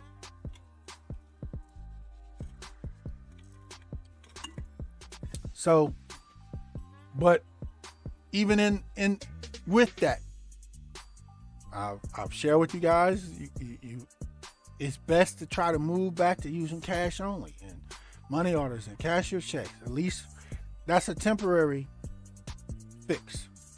That'll get you through for a while until they decide to eliminate cash. We're going to talk about that too. Okay? Stay with me. All right. Here's some other things, y'all, that you need to be doing or should be implementing into your life to position yourself to where you can provide for your family in spite of what the beast and the beast system does or is doing. All right? Are you raising your own meat, your own chickens in your backyard? Yeah. You know how to fish? Know how to hunt? That's how you get meat. That's how we used to get meat.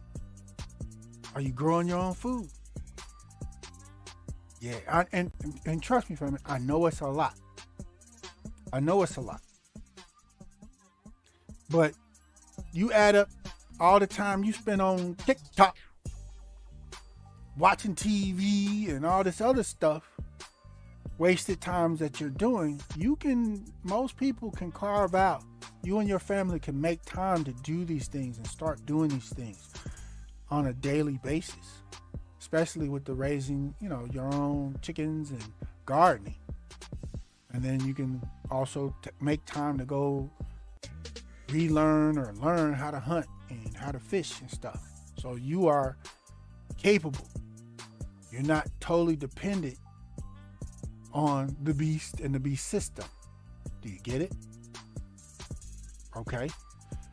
As well as for those of you that go as far as saying your reason for doing it is so that you can fully follow Yeshua the Christ and Scripture only, the teachings of Scripture. You've repented. That's what all of us are out here doing, y'all. We're making these adjustments, making these changes in our lives because we understand that it's these changes, these adjustments that are going to put us in a position to not be as affected by the beast and the beast system. This buying or selling. If you got your own chickens in the backyard that you raising, your own gardens, you know how to fish and hunt, you don't need to go to the grocery store for nothing. Or at least very little. May go get some butter because you ain't got no cows to make no butter with. But there's going to be very little that you actually need to try to go to the grocery store to get. Because you got everything. So when they say, okay, you can't come in a grocery store unless you get the ooh-wee, you can sit back and say, oh, that's cool. I just won't have no butter. I'm cool. I still got meat and potatoes and vegetables. I still got everything I need.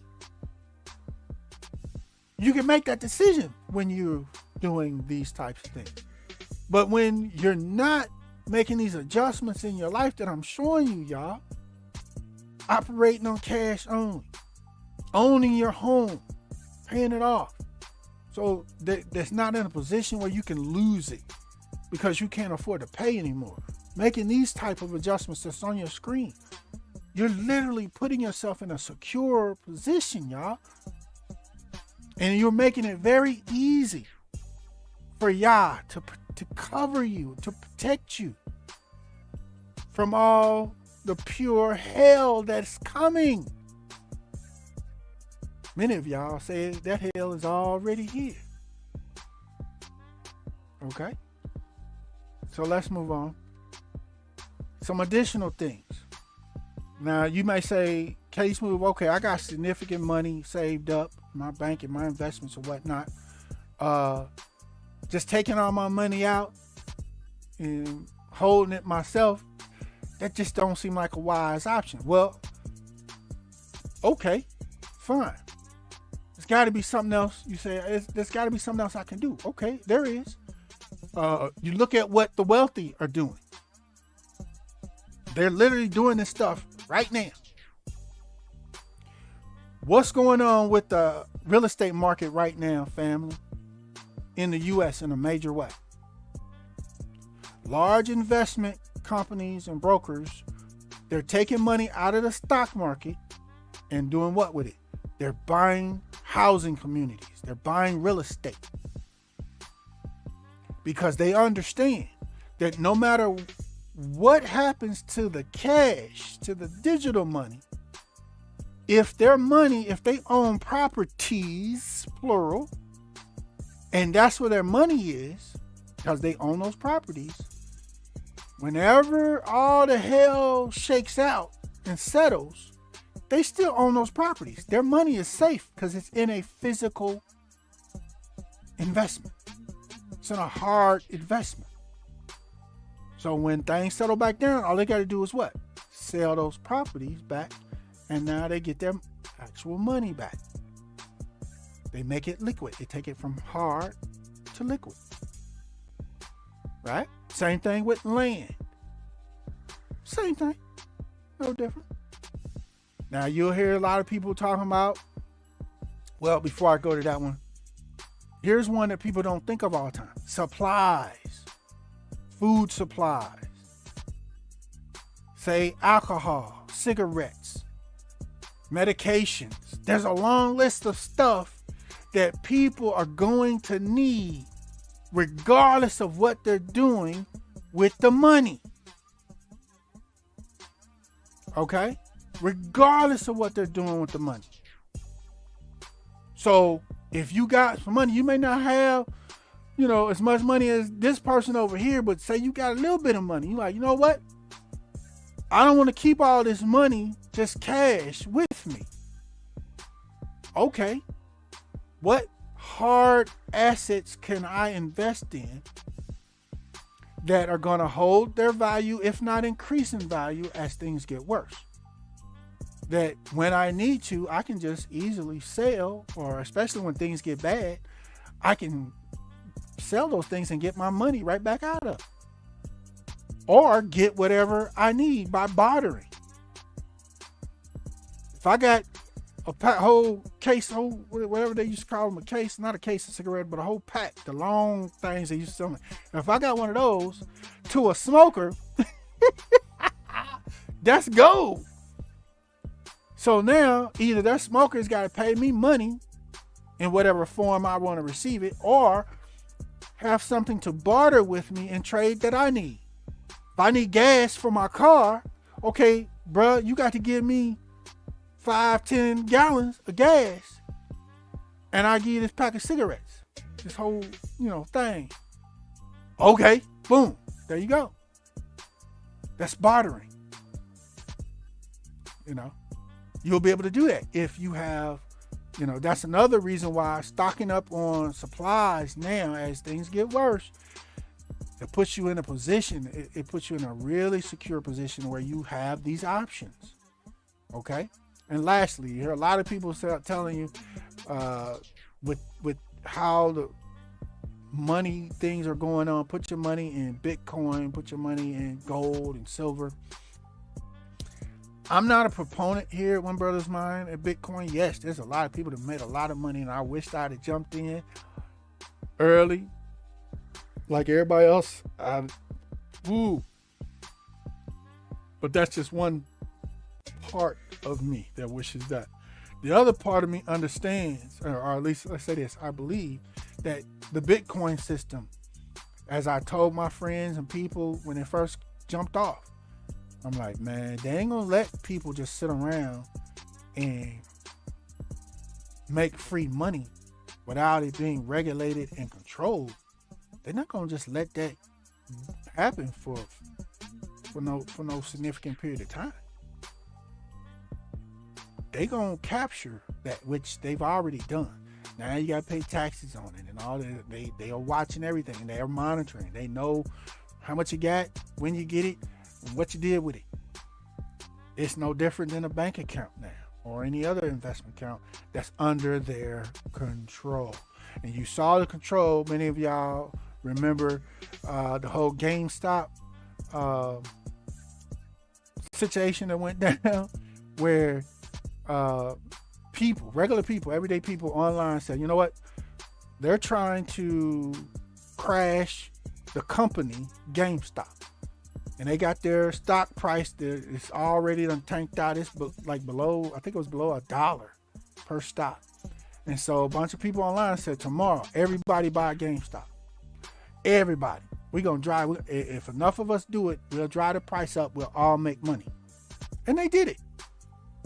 They did it for weeks.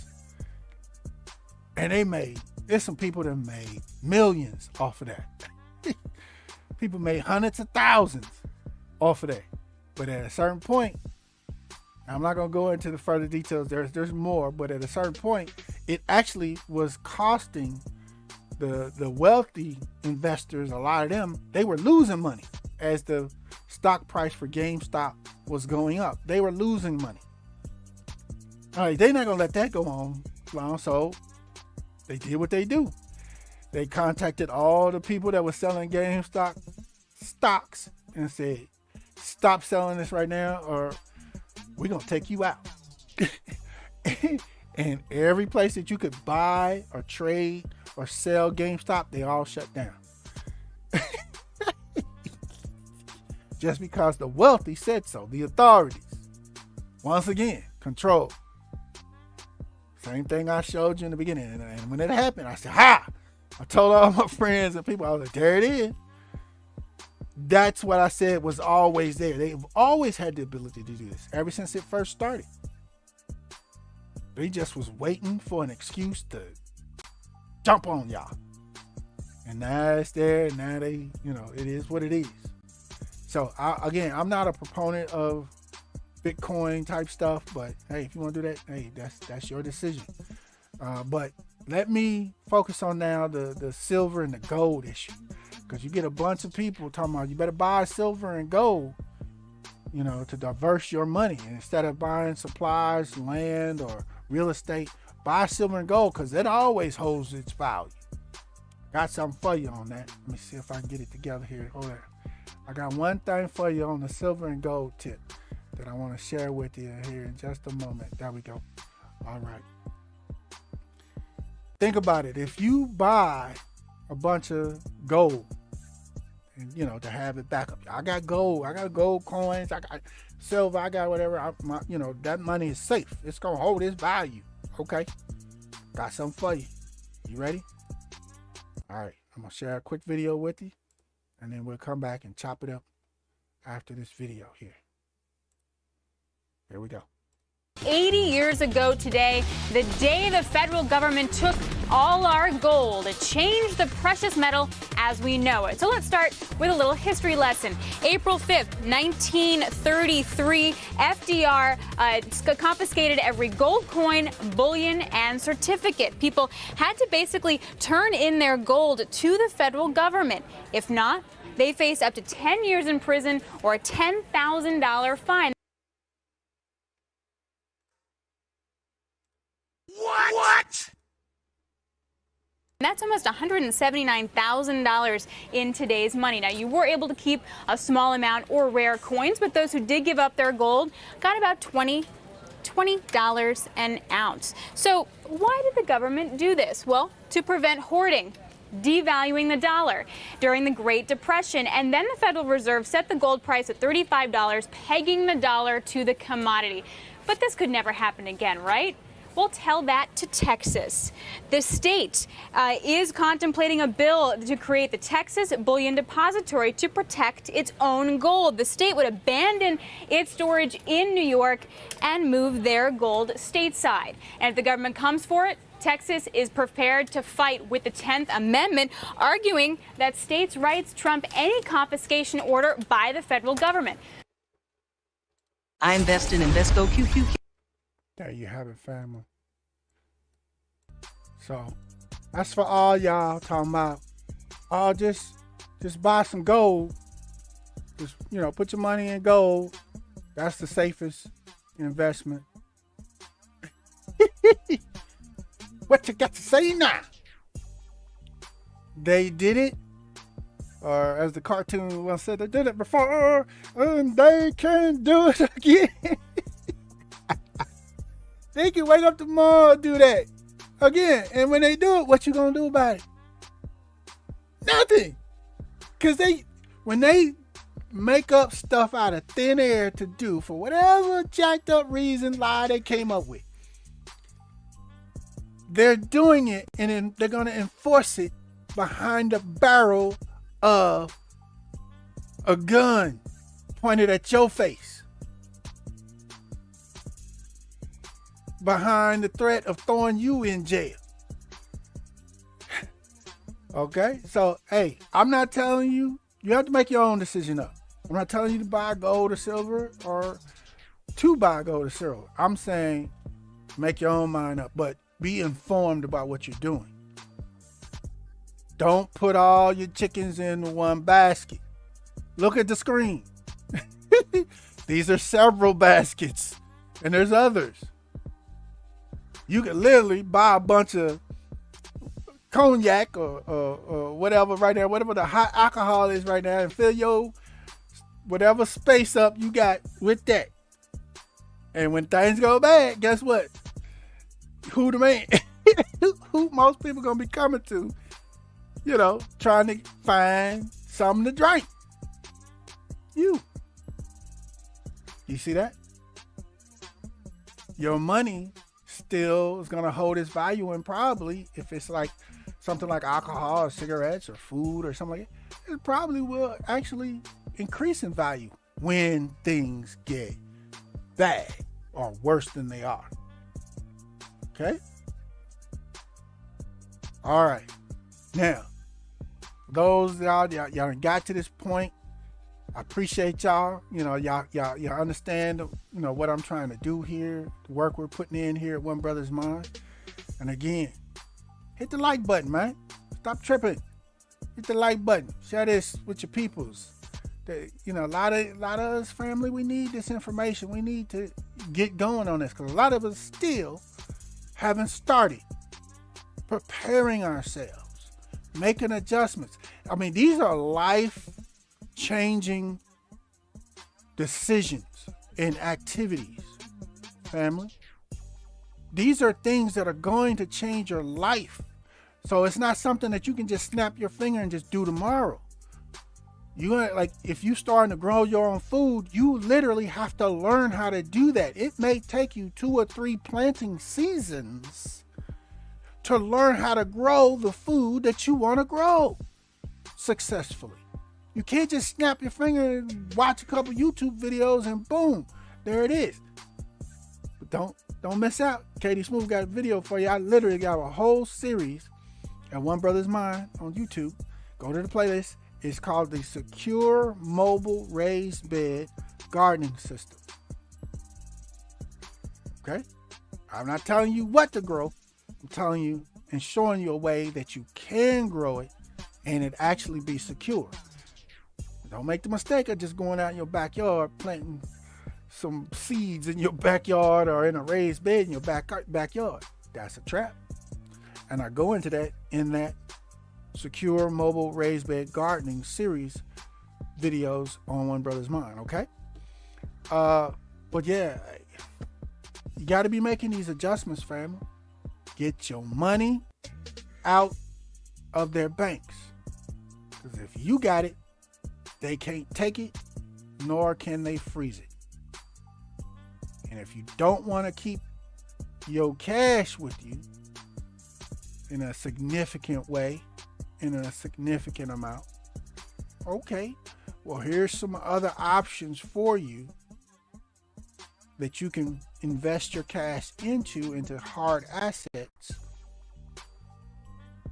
Then whenever you need, you can sell off some of these hard assets and get money back that you actually need to do whatever it is that you need to do. Okay? All right. Now, again, why many of us are doing these things, family, is this. Again, we are trying to position ourselves and do our part to position ourselves to be at the most secure position that we can get to in this satanic world. With what is prophesied, I showed you guys Revelations. Within the beast system, without the mark, you're not going to be able to buy or sell. How are you going to live if you can't buy or sell? I've shown you some of that, some of those options. Literally. And with doing some, if not all of these options, how about here's another option. If you say, I did all those options, Katie Smooth, I got all that going, I'm good, right? No, wait, there's still some more. There's some more prepping and stuff. All right, can you produce your own electricity? Can you produce your own water? Can you produce your own heat and AC? Yeah. You may have a little bit more to go. Okay? Anything that you need to live, whatever it is, you need to be in as best position as you can be, capable of producing it for yourself. And I know it's a lot of work. It's a lot, y'all. I get it. But just start with one thing. Get that set. Then pick the next thing that you want to get settled and secured. Do that. And then and just keep one yellow brick at a time. That's all any of us can do. As well as this that's on your screen. Repent and follow scripture only. Remove yourself from these pagan and idolatrous Christianity, Catholicism, or any of the other pagan religions. Follow scripture only. Okay? And when and as you do that, as the scripture says on the screen, watch ye therefore and pray always that ye may be accounted worthy to what? To escape all these things that shall come to pass, and to stand before the Son of Man, to make it to heaven, obviously. But here we're focusing on that that God may account us worthy enough for him to protect us, shield us, so that we can escape this beast system when they put us in a position to where we can't earn money within their system anymore unless we comply with whatever it is. whatever the mark or precursor to the mark it is, when we decide we don't want to comply no more, we have to be in a position to provide for ourselves as much as we can. And then once we've done all that we can do, we pray that Yah counts us worthy to protect and shield us in ways that we can't do for ourselves. You get that? All right. So there you have it, family. You know, y'all let me know what you think on this. Drop it in the comments, whether you agree or disagree. You know, I'm interested to hear what y'all have to say on this report, on these issues, because it's already here, y'all. That's ultimately my point, and then my conclusion is what's on your screen.